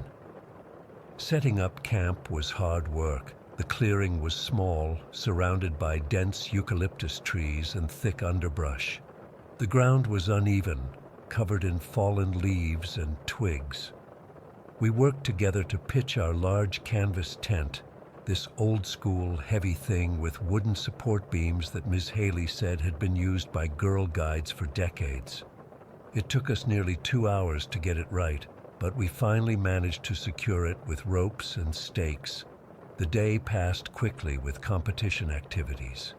We built a fire pit, gathered kindling, cooked a decent stew over the campfire, and aced the orienteering challenge. By evening, we were exhausted but riding high on our success. Ms. Haley had to return to the Mother House for a leaders' meeting, promising to come back to check on us before lights out. She never did, though we found out later there had been an emergency with another troop's campfire getting out of control, and she'd been helping with that. So there we were, 8 girls alone in a tent in the Australian bush, with only our flashlights and sleeping bags. The sun set early, around 6:30, and darkness fell quickly. We giggled and told stories for a while, munching on biscuits and drinking hot chocolate we'd made earlier. By 9 o'clock, we were all ready for sleep after the long, tiring day. I remember lying in my sleeping bag, listening to the nighttime sounds of the bush, the distant call of a mopoke owl, the rustle of leaves in the gentle breeze, the occasional scurrying noise of some small creature. It was peaceful, and despite my earlier unease about our isolated spot, I drifted off to sleep feeling content. I can't say exactly what time it was when I woke up. My watch was somewhere in the dark tent, and I had no way to check. But something had pulled me from sleep, a sound I couldn't immediately identify. I lay still, straining my ears. There it was again, a snuffling noise like an animal sniffing around. It was coming from outside, right by the tent wall near my head. My first thought was a possum, or maybe a wallaby checking out our campsite for food scraps. We'd been careful to pack everything away, but animals can smell even the faintest traces. The snuffling continued, moving slowly around the perimeter of the tent. Then came a deeper sound, a sort of grunting and heavy breathing that didn't sound like any possum I'd ever heard. It was lower, heavier, like a much larger animal. I nudged Emma, who was sleeping next to me. "Do you hear that?" I whispered. She stirred, then froze. "What is that?" she whispered back, panic edging into her voice. By now, the snuffling had gotten louder, and whatever was out there seemed to be pressing against the canvas. The tent wall bulged inward slightly where the pressure was applied. One by one, the other girls woke up, alerted by our whispers or the increasingly obvious sounds outside. "Is someone playing a joke?" Sarah asked, her voice quavering. "Is it the girls from Troop 42? I almost wished it was a prank, but deep down I knew it wasn't. The neighboring troop was camped over half a kilometer away, up the hill and across the property. Besides, this didn't sound human. The snuffling and grunting circled our tent completely now, like the creature was patrolling the perimeter. We huddled together in the center of the tent, away from the walls, our sleeping bags forgotten. Someone suggested we use our flashlights, but Madison, the oldest of our group, whispered frantically that light might agitate whatever was out there. Then it happened. The tent gave a sudden, violent shake. Not like the wind. This was deliberate, powerful. The wooden support beams creaked under the pressure. We all screamed, then immediately clapped hands over each other's mouths, afraid of provoking the creature further. "What do we do?" Lily sobbed quietly. "Should we call for help?" But our phones had no reception this far out in the bush, and the nearest adult was too far away to hear us unless we screamed at the top of our lungs, which might just make whatever was outside even more aggressive. The shaking continued, getting worse. The tent lurched to one side as if the creature was pushing against it, testing its strength. I could hear the wooden stakes that held the guy ropes being pulled from the ground as the tent strained against them. The central support beam, the main one that held the entire structure up, groaned ominously. The snuffling grew louder, right by the entrance flap now. I could hear what sounded like claws scraping against the canvas, not sharp like a cat's, but blunt and powerful, dragging along the material. The sound was horrifying, a slow, deliberate scraping that made my skin crawl. "It's trying to get in," whispered Emma, gripping my arm so tightly it hurt. We were frozen in place, too terrified to move or speak. The scratching continued, more insistent now. Then came a new sound, a low, rumbling growl that I felt more than heard, vibrating through the ground beneath us. Crack! The central beam finally gave way under the pressure. It splintered with a sound like a gunshot, and suddenly the entire tent was collapsing around us. Canvas, wood, and ropes came down in a chaotic jumble, trapping us underneath. Total darkness enveloped us as we struggled under the heavy material. Panic took over. We were screaming, pushing against the collapsed canvas, desperate to find a way out. I could hear the creature outside moving more frantically now, still circling, still making those grunting, snuffling noises that seemed even louder in our trapped state. "The entrance!" Madison shouted. "Find the entrance flap!" We scrambled toward where we thought the entrance should be, crawling under the suffocating weight of the canvas. Sarah reached it first, yanking at the flap and creating an opening. One by one, we squeezed through, tumbling out into the night air. The moonlight gave just enough visibility to see shadows and shapes, but not details. We scrambled to our feet, disoriented and terrified. That's when it happened. Sarah, who had exited last, tripped over something massive and solid. She screamed as she fell, and whatever she had stumbled on made a startled, angry sound. That same deep grunting we'd been hearing, but louder now, aggressive. "Run!" someone yelled. We didn't need to be told twice. We bolted toward the path that led up the hill to the mother house, not daring to look back. The ground was uneven, studded with roots and rocks that we couldn't see properly in the dim light. My heart was pounding so hard I thought it might burst. I could hear crashing behind us, like something large moving through the underbrush. About halfway up the hill, I couldn't help myself. I glanced back. What I saw in that brief moment is seared into my memory forever. Illuminated in a patch of moonlight was an enormous wombat, far bigger than any I'd ever seen in books or zoos. It was the size of a small bear, with powerful, stocky legs and that characteristic cube-shaped poop that wombats are known for fresh on the ground behind it. Its dark fur looked coarse and matted, and its small eyes gleamed in the moonlight. It wasn't chasing us exactly, but it was clearly agitated, digging at the ground with its strong claws, the same claws that had been scraping at our tent. We didn't stop running until we reached the mother house. We burst through the door, waking up the leaders who were sleeping there. Between sobs and gasps for breath, we tried to explain what had happened. They were skeptical at first. A giant wombat attacking our tent? It sounded ridiculous even as we said it. But when Ms. Haley and two other leaders went down to our campsite with flashlights about 20 minutes later, they came back with pale faces. Our tent was completely destroyed, support beams broken, canvas torn in places, stakes pulled out of the ground, and there were unmistakable signs of a large animal having been there. Disturbed earth, droppings, and even tufts of coarse hair caught on the splintered wood. We spent the rest of the night huddled in the mother house, too terrified to sleep.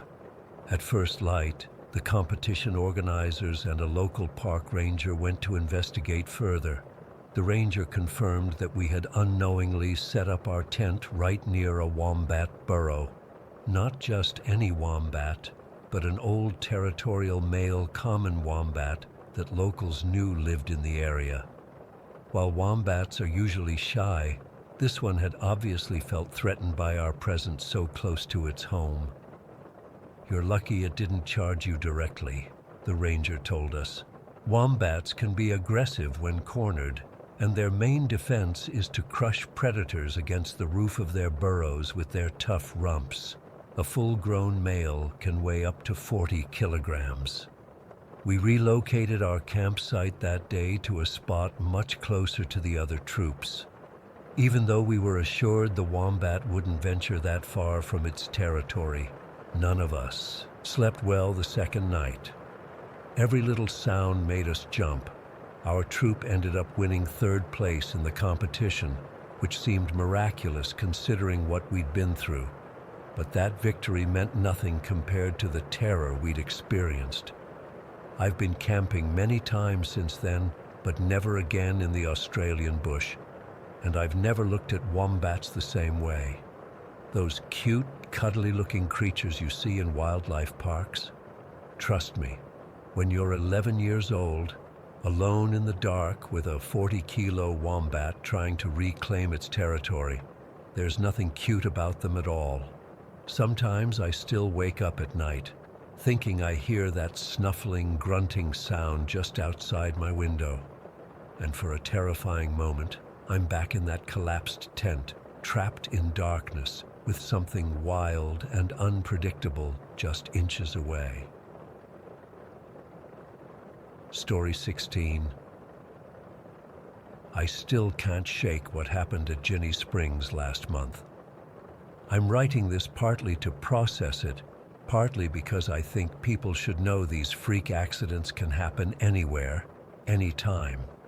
It was supposed to be a normal weekend camping trip.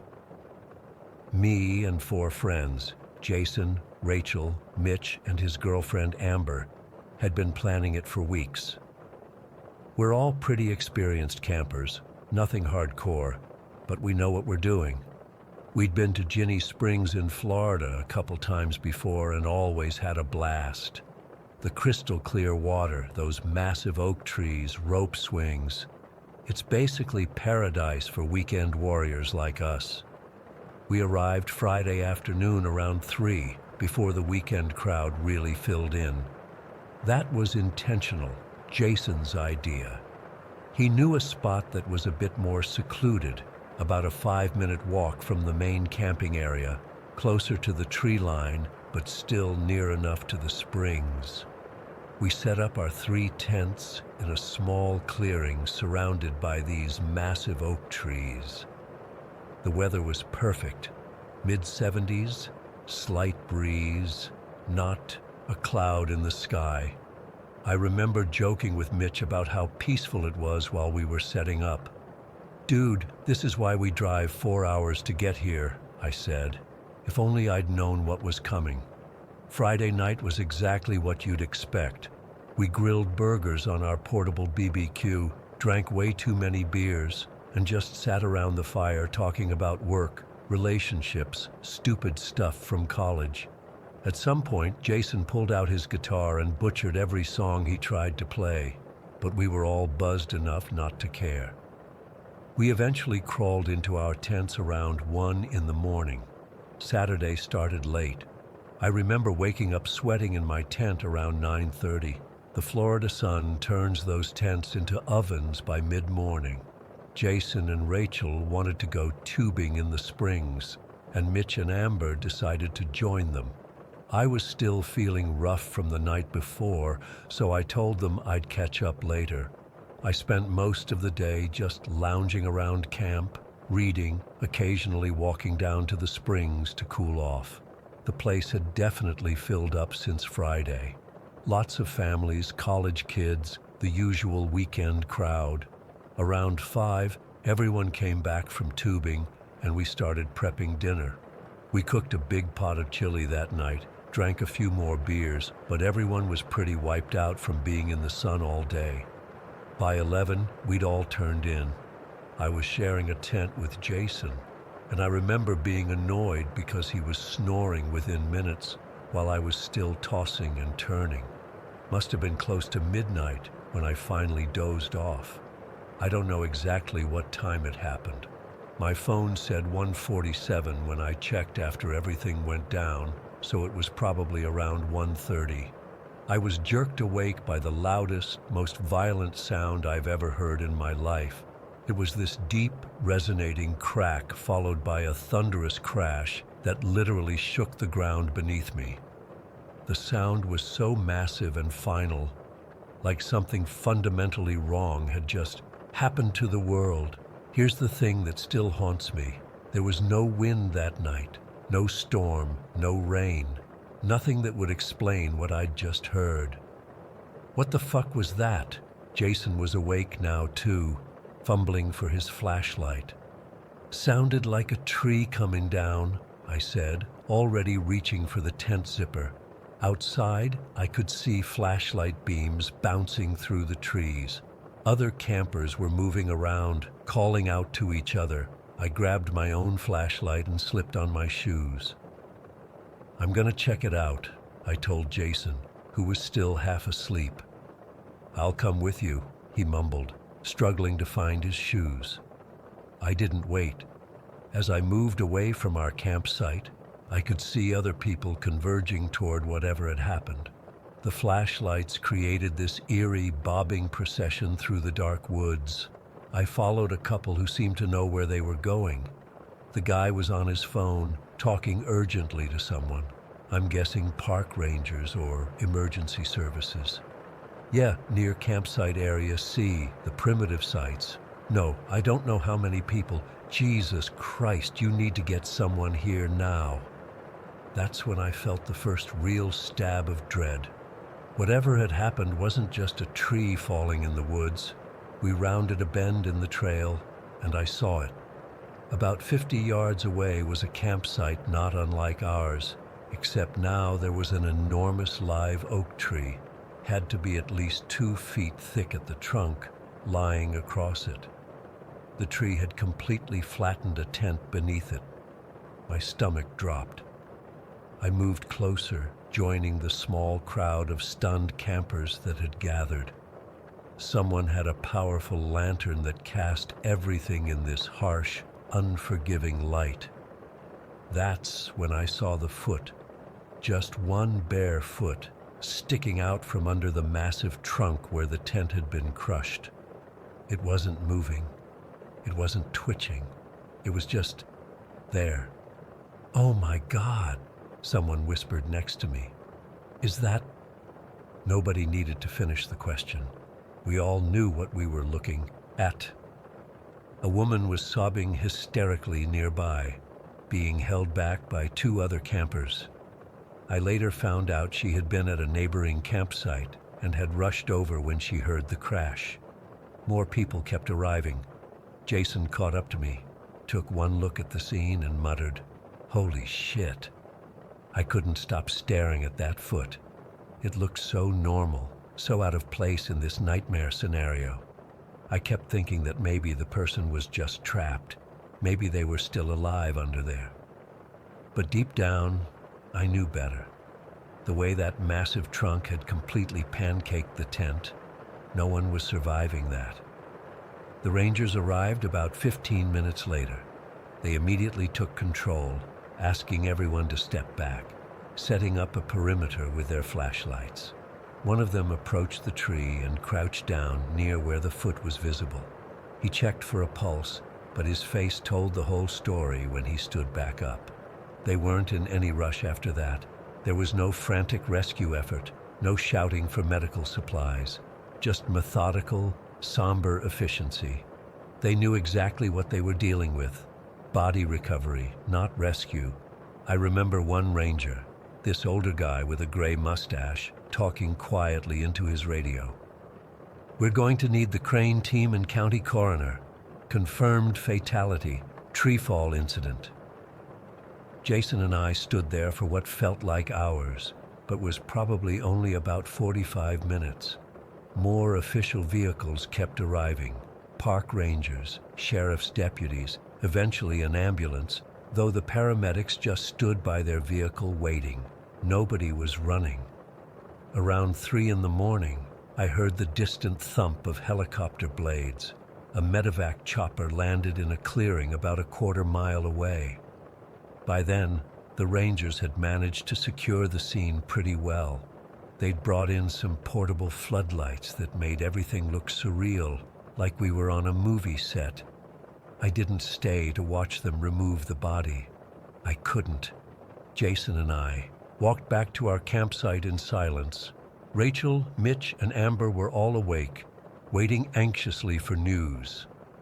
"Someone got killed," I said flatly. "A tree fell on their tent." We barely slept the rest of the night. How could we? Every creak, every rustle in the woods made me flinch. I kept looking up at the massive oaks surrounding our tents, wondering if they were next. When dawn finally broke, none of us even discussed whether to stay or go. We just started packing up. We weren't the only ones either. Lots of people were leaving early. On our way out, we passed by the accident site. In the daylight, it was somehow both less and more horrifying. The massive oak had fallen across 2 tents, though one had apparently been empty. Rangers were still there, along with what looked like forestry officials examining the tree. I overheard one of them say something about the tree being completely healthy and how there was no obvious reason for the fall.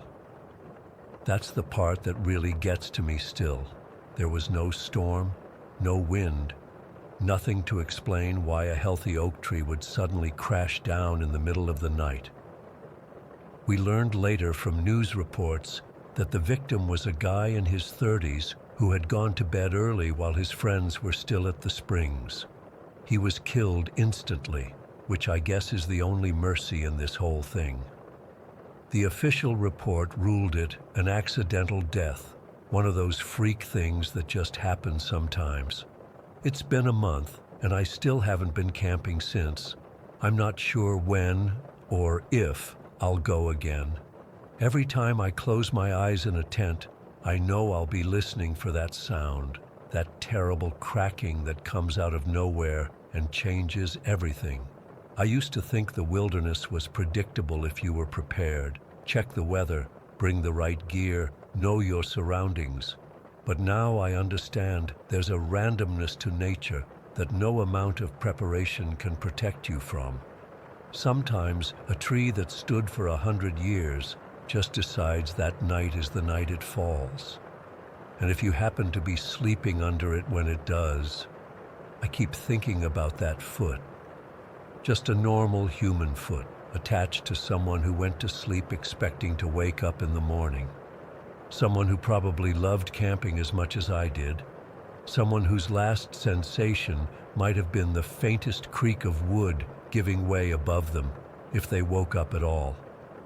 I've been checking the weather constantly since that night, even when I'm not going anywhere. I've been looking at trees differently, wondering about their roots, their stability. I've been thinking about how fragile everything is, how quickly it can all come crashing down without warning. I don't know why I'm sharing this, except as a reminder that we're never as safe as we think we are. Not even in paradise. Not even on a perfect, still night under the stars. Story 17. It's been 3 days, and I still can't shake the images from my head. I've been camping at Watkins Glen State Park dozens of times over the years, but now I don't know if I'll ever be able to go back. This past Sunday started like any other day at the park. The weather was perfect, mid-70s, light breeze, not a cloud in the sky. I was walking my German Shepherd Duke along the upper loop of campsites like we do every morning. We'd been staying at the park since Friday, and I was enjoying my annual week-long camping trip that I take every June. Around 9 in the morning, we were passing this family, trying to back their trailer into Site 42, one of those sites on that steep section of the loop. If you've been to Watkins Glen, you know what I'm talking about. Some of those sites are on a pretty serious incline. This particular spot required backing up slightly uphill, which is always tricky. The family caught my attention because they were clearly struggling with their setup. It was one of those trendy teardrop trailers, looked brand new with the sales sticker still on the window. Small but heavy. The dad was behind the wheel of their SUV, and a woman, who I later found out was his wife, was trying to guide him in. There was also an older woman, probably in her 60s, watching from the picnic table with a little girl who couldn't have been more than 7 or 8. I could tell right away they were new to this. The guy kept overshooting the pad, then pulling forward too far, then turning the wheel the wrong way. His wife was getting visibly frustrated, throwing her hands up and walking in circles. I almost offered to help, but they seemed like they wanted to figure it out themselves, and Duke was getting antsy to continue our walk. I didn't think anything of it at the time, just another family learning the ropes of RV camping. God, I wish I had stopped to help them. We continued our loop, hiked down to the Gorge Trail, and spent a couple hours exploring. Duke loves scrambling over the rocks near the waterfalls. Around noon, we headed back to my campsite so I could make some lunch. That's when I heard the sirens. At first, I didn't think much of it. The park is close to the main road, and you occasionally hear emergency vehicles passing by. But these weren't passing by. They were getting louder, coming up the park entrance road. First one, then 2, then 3 sets of sirens. I stepped out from my sight and saw park rangers racing up the road in their trucks with lights flashing. My stomach instantly knotted up. I've spent enough time in parks to know that multiple emergency vehicles usually mean something serious. A heart attack, a drowning at the swimming area, or maybe a fall on one of the gorge trails. I tied Duke to the picnic table and decided to walk up toward the entrance to see what was happening. By the time I got halfway there, I could see the flashing lights concentrated up by the same loop I'd walked that morning. A crowd had already gathered at a distance, with rangers keeping people back. One of my campsite neighbors, an older guy named Rick, who's been coming to the park longer than I have, was walking back down the hill, looking shaken. "What happened?" I asked him. "Trailer accident," he said, his voice unsteady. "Up on the hill. It's bad." My mind immediately flashed to the family with the teardrop. I jogged up the rest of the way with a sick feeling growing in my stomach. When I reached the scene, there was an ambulance, 2 fire trucks, 3 ranger vehicles, and a county sheriff's car, all parked at crazy angles around campsite 42. The same campsite where I'd seen the family struggling earlier. From where the rangers were letting people stand, I couldn't see everything, but what I could see was horrifying. Their SUV was still parked at the top of the site, but the teardrop trailer wasn't behind it anymore. Instead, it was about 30 yards down the hill, crashed into the tree line at the bottom of the slope. There was a team of EMTs and firefighters down there, working frantically around something on the ground. A park ranger was trying to calm the little girl I'd seen earlier, who was screaming hysterically. Her mother was on her knees nearby, her face buried in her hands, shoulders heaving with sobs. The father was pacing in tight circles, alternating between grabbing his head and punching his own thigh, looking like he was on the verge of collapse. I asked a woman standing near me if she knew what happened. She'd been at the neighboring site and saw it all. "They had just backed the trailer in," she told me, her voice shaky. "The husband unhooked it from the hitch, and I guess they didn't have wheel chocks or something. The second it came off the ball, it started rolling backward." As she told me this, I glanced down at the steep incline of the site. It wasn't a cliff or anything, but it was definitely steep enough that anything not secured would roll downhill fast. "The grandmother," the woman continued, "she ran after it and tried to stop it. She got behind it and tried to push against it, but it was too heavy. It knocked her down and—" She trailed off, looking toward the activity at the bottom of the hill. I didn't need her to finish. I could picture exactly what had happened. The trailer had rolled over her and dragged her down the hill. More emergency vehicles arrived. The rangers expanded the perimeter, pushing us further back, but I'd already seen enough to piece together the nightmare that had unfolded. This family had simply made a mistake, a horrible, tragic mistake that probably came from inexperience. They'd unhooked their trailer on an incline without securing the wheels first. No wheel chocks, those simple little wedges that cost maybe $15 at any camping store. I stood there for almost an hour, unable to leave. I kept thinking about how I'd walked past them that morning, how I could have stopped and offered advice, mentioned the need for chocks on that slope, something, anything. Eventually, a medical helicopter landed in the day-use parking lot. I watched as they brought the grandmother up on a stretcher. She was completely immobilized, with a neck brace and what looked like a dozen different tubes and lines attached to her. Her face was covered in blood, and from the odd angle of her legs under the blanket, I could tell they were broken. The flight medics were moving with urgent precision, calling out vital signs to each other as they loaded her. One of them was holding what looked like an IV bag high above the stretcher, squeezing it manually. That's when I realized just how critical her condition was. They weren't just transporting her.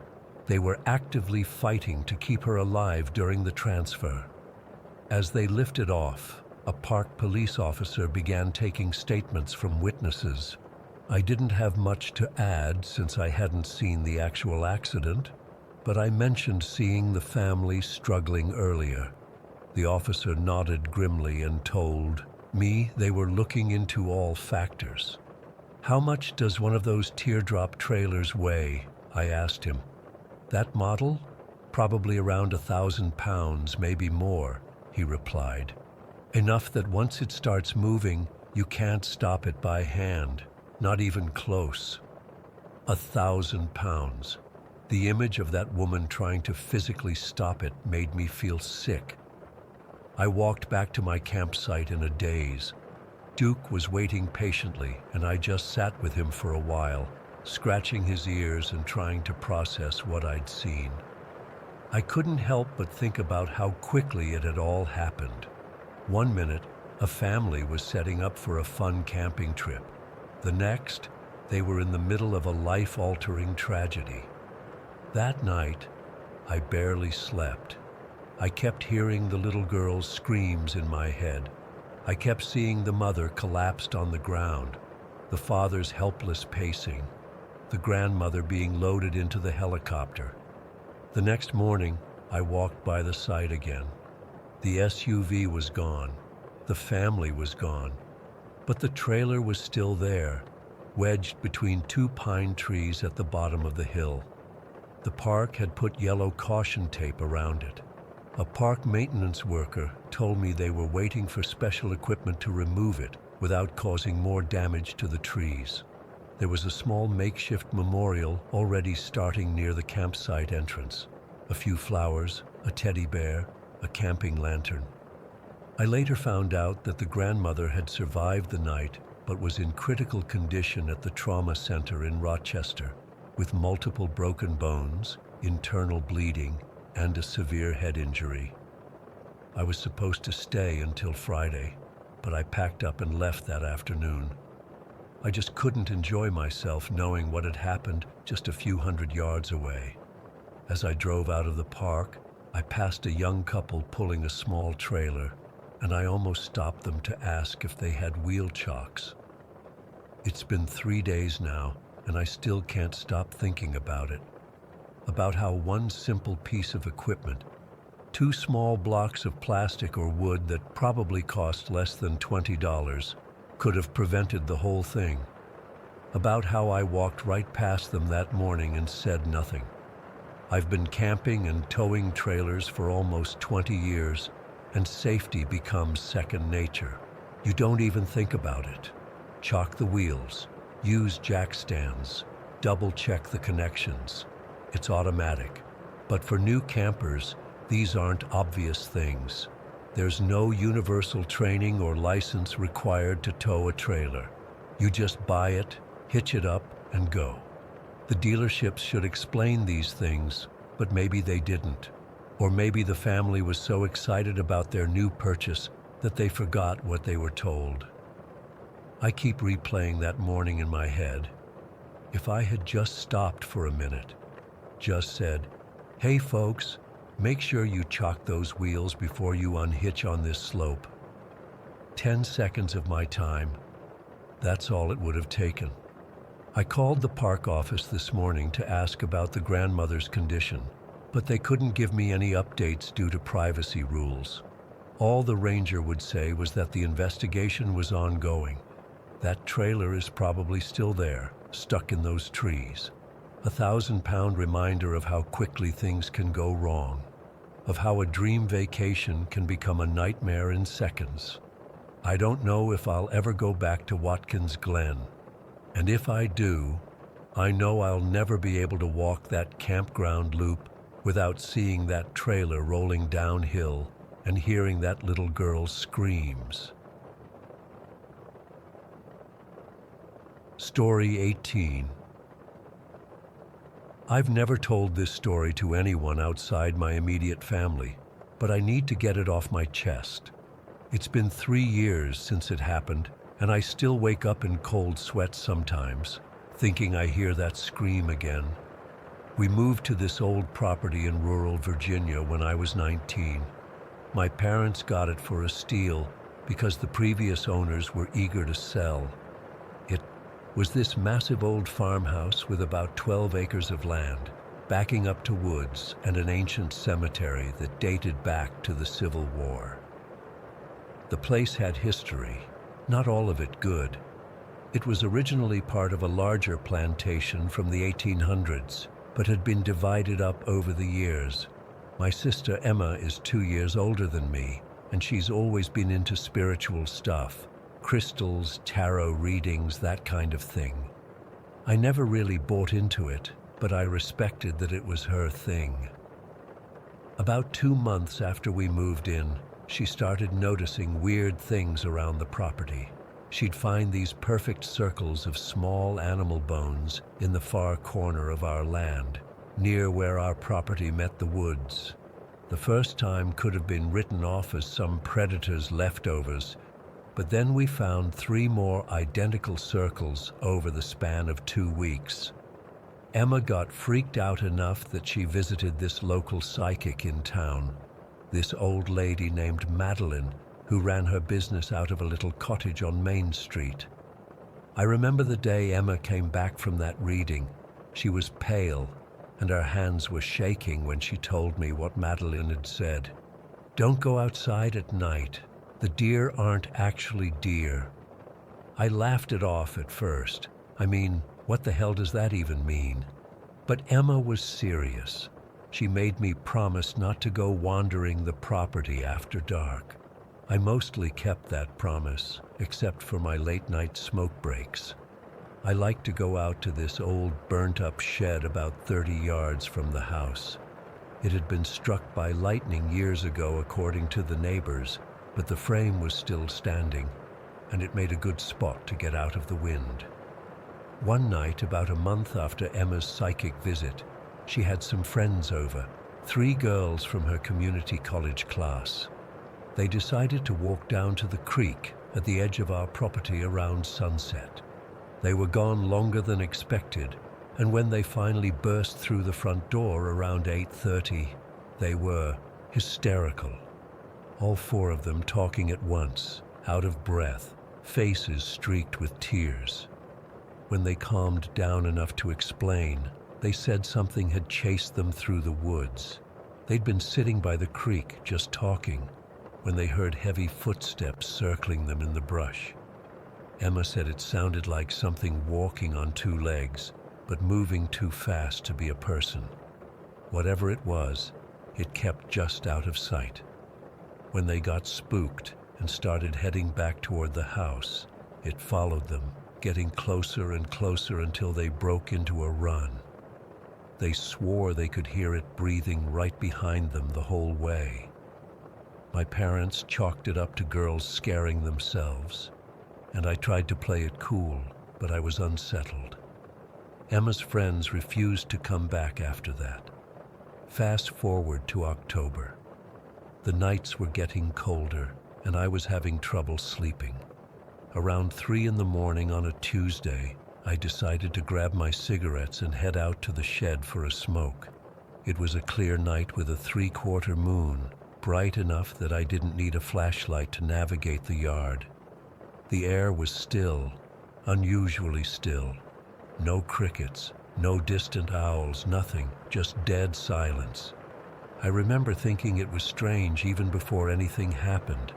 Virginia nights are never quiet. There's always something making noise out in those woods. I made it to the shed and lit up, leaning against one of the charred support beams. I was about halfway through my cigarette when I heard it. It started as a low rumble, almost like someone trying to clear their throat. Then it built into this, God, I don't even know how to describe it. It wasn't a scream like a person would make. It wasn't like any animal I've ever heard, not a fox, not an owl, nothing natural. It was this high-pitched, guttural shriek that seemed to go on forever, wavering between tones that shouldn't even be possible for a living creature to make. It sounded like something straight out of a horror movie, but rawer, more primal. The sound froze me in place. My cigarette fell from my fingers, but I couldn't even move to pick it up. The scream came from the tree line, maybe 50 yards from where I stood, close enough that whatever made it could reach me in seconds if it wanted to. Then the trees started rustling. I could see the tops of the pines swaying against the moonlight like something was thrashing through them. The screaming continued, now sounding almost like something being attacked or torn apart. There were these wet, choking sounds mixed in with the shrieking. I couldn't breathe. I couldn't think. I just stood there, pressed against that burnt beam, praying to whatever might be listening that it wouldn't notice me. And then I shifted my weight. My leg moved just slightly, the sole of my shoe scraping against the dirt floor of the shed. It wasn't loud, barely audible to my own ears, but the screaming stopped instantly. Complete silence fell over everything. For 3 heartbeats, nothing moved. Then it screamed again, this time a single piercing shriek that seemed directed right at me. I heard undergrowth breaking as something charged through the woods, but away from me, thankfully. The sound grew more distant, moving faster than any human could run. As it fled deeper into the forest, all the neighborhood dogs started barking at once. First the farm next door, then the house beyond that, creating a wave of panic that spread out across the valley. I don't remember running back to the house. I just remember suddenly being inside, slamming and locking the door behind me, sliding down against it until I hit the floor. I was shaking so hard I couldn't stand. Tears were streaming down my face, and I couldn't stop them. My mom found me like that in the morning, still sitting against the door, wide awake and terrified to move. When I finally managed to tell my family what happened, Emma gave me this look. Not, "I told you so," but something worse. Recognition. Fear. Like she knew exactly what I'd encountered. That same day, we went walking the property line together and found another circle of bones, bigger this time. Not small animals anymore. These looked like they might have been from a deer or maybe even a calf. But they weren't scattered like a normal kill. They were arranged in that same perfect circle, with something dark smeared in the center. My dad called the game warden, thinking maybe we had poachers. The warden came out, looked at the bones, took some pictures, and then asked us some strange questions. Had we seen any unusual tracks? Had any livestock gone missing in the area? Had we noticed any strange lights in the woods at night? He seemed to be fishing for something specific, but wouldn't tell us what. Before he left, he pulled me aside and asked exactly what I'd heard that night. I described it as best I could, and he nodded slowly. Then he said something that still haunts me. Some things in these woods have been here longer than us. They don't like being seen, and they don't like change. You're lucky it ran from you. We didn't stay much longer after that. My parents found reasons to move. Dad got a job offer, the house needed too many repairs, the usual excuses. But I know the real reason.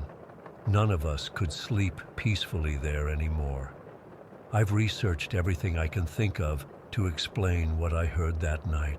I've listened to recordings of every wild animal native to Virginia. None of them match.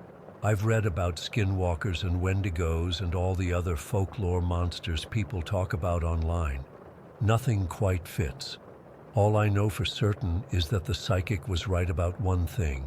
Some of the things moving through those woods at night weren't what they appeared to be. And whatever screamed at me that night wasn't something that should exist in our world. I still can't bring myself to go into the woods after dark, even now, living hundreds of miles away from that place. And every time I see a deer standing perfectly still at the edge of a forest, watching me with those reflective eyes, I can't help but wonder, is it really a deer at all?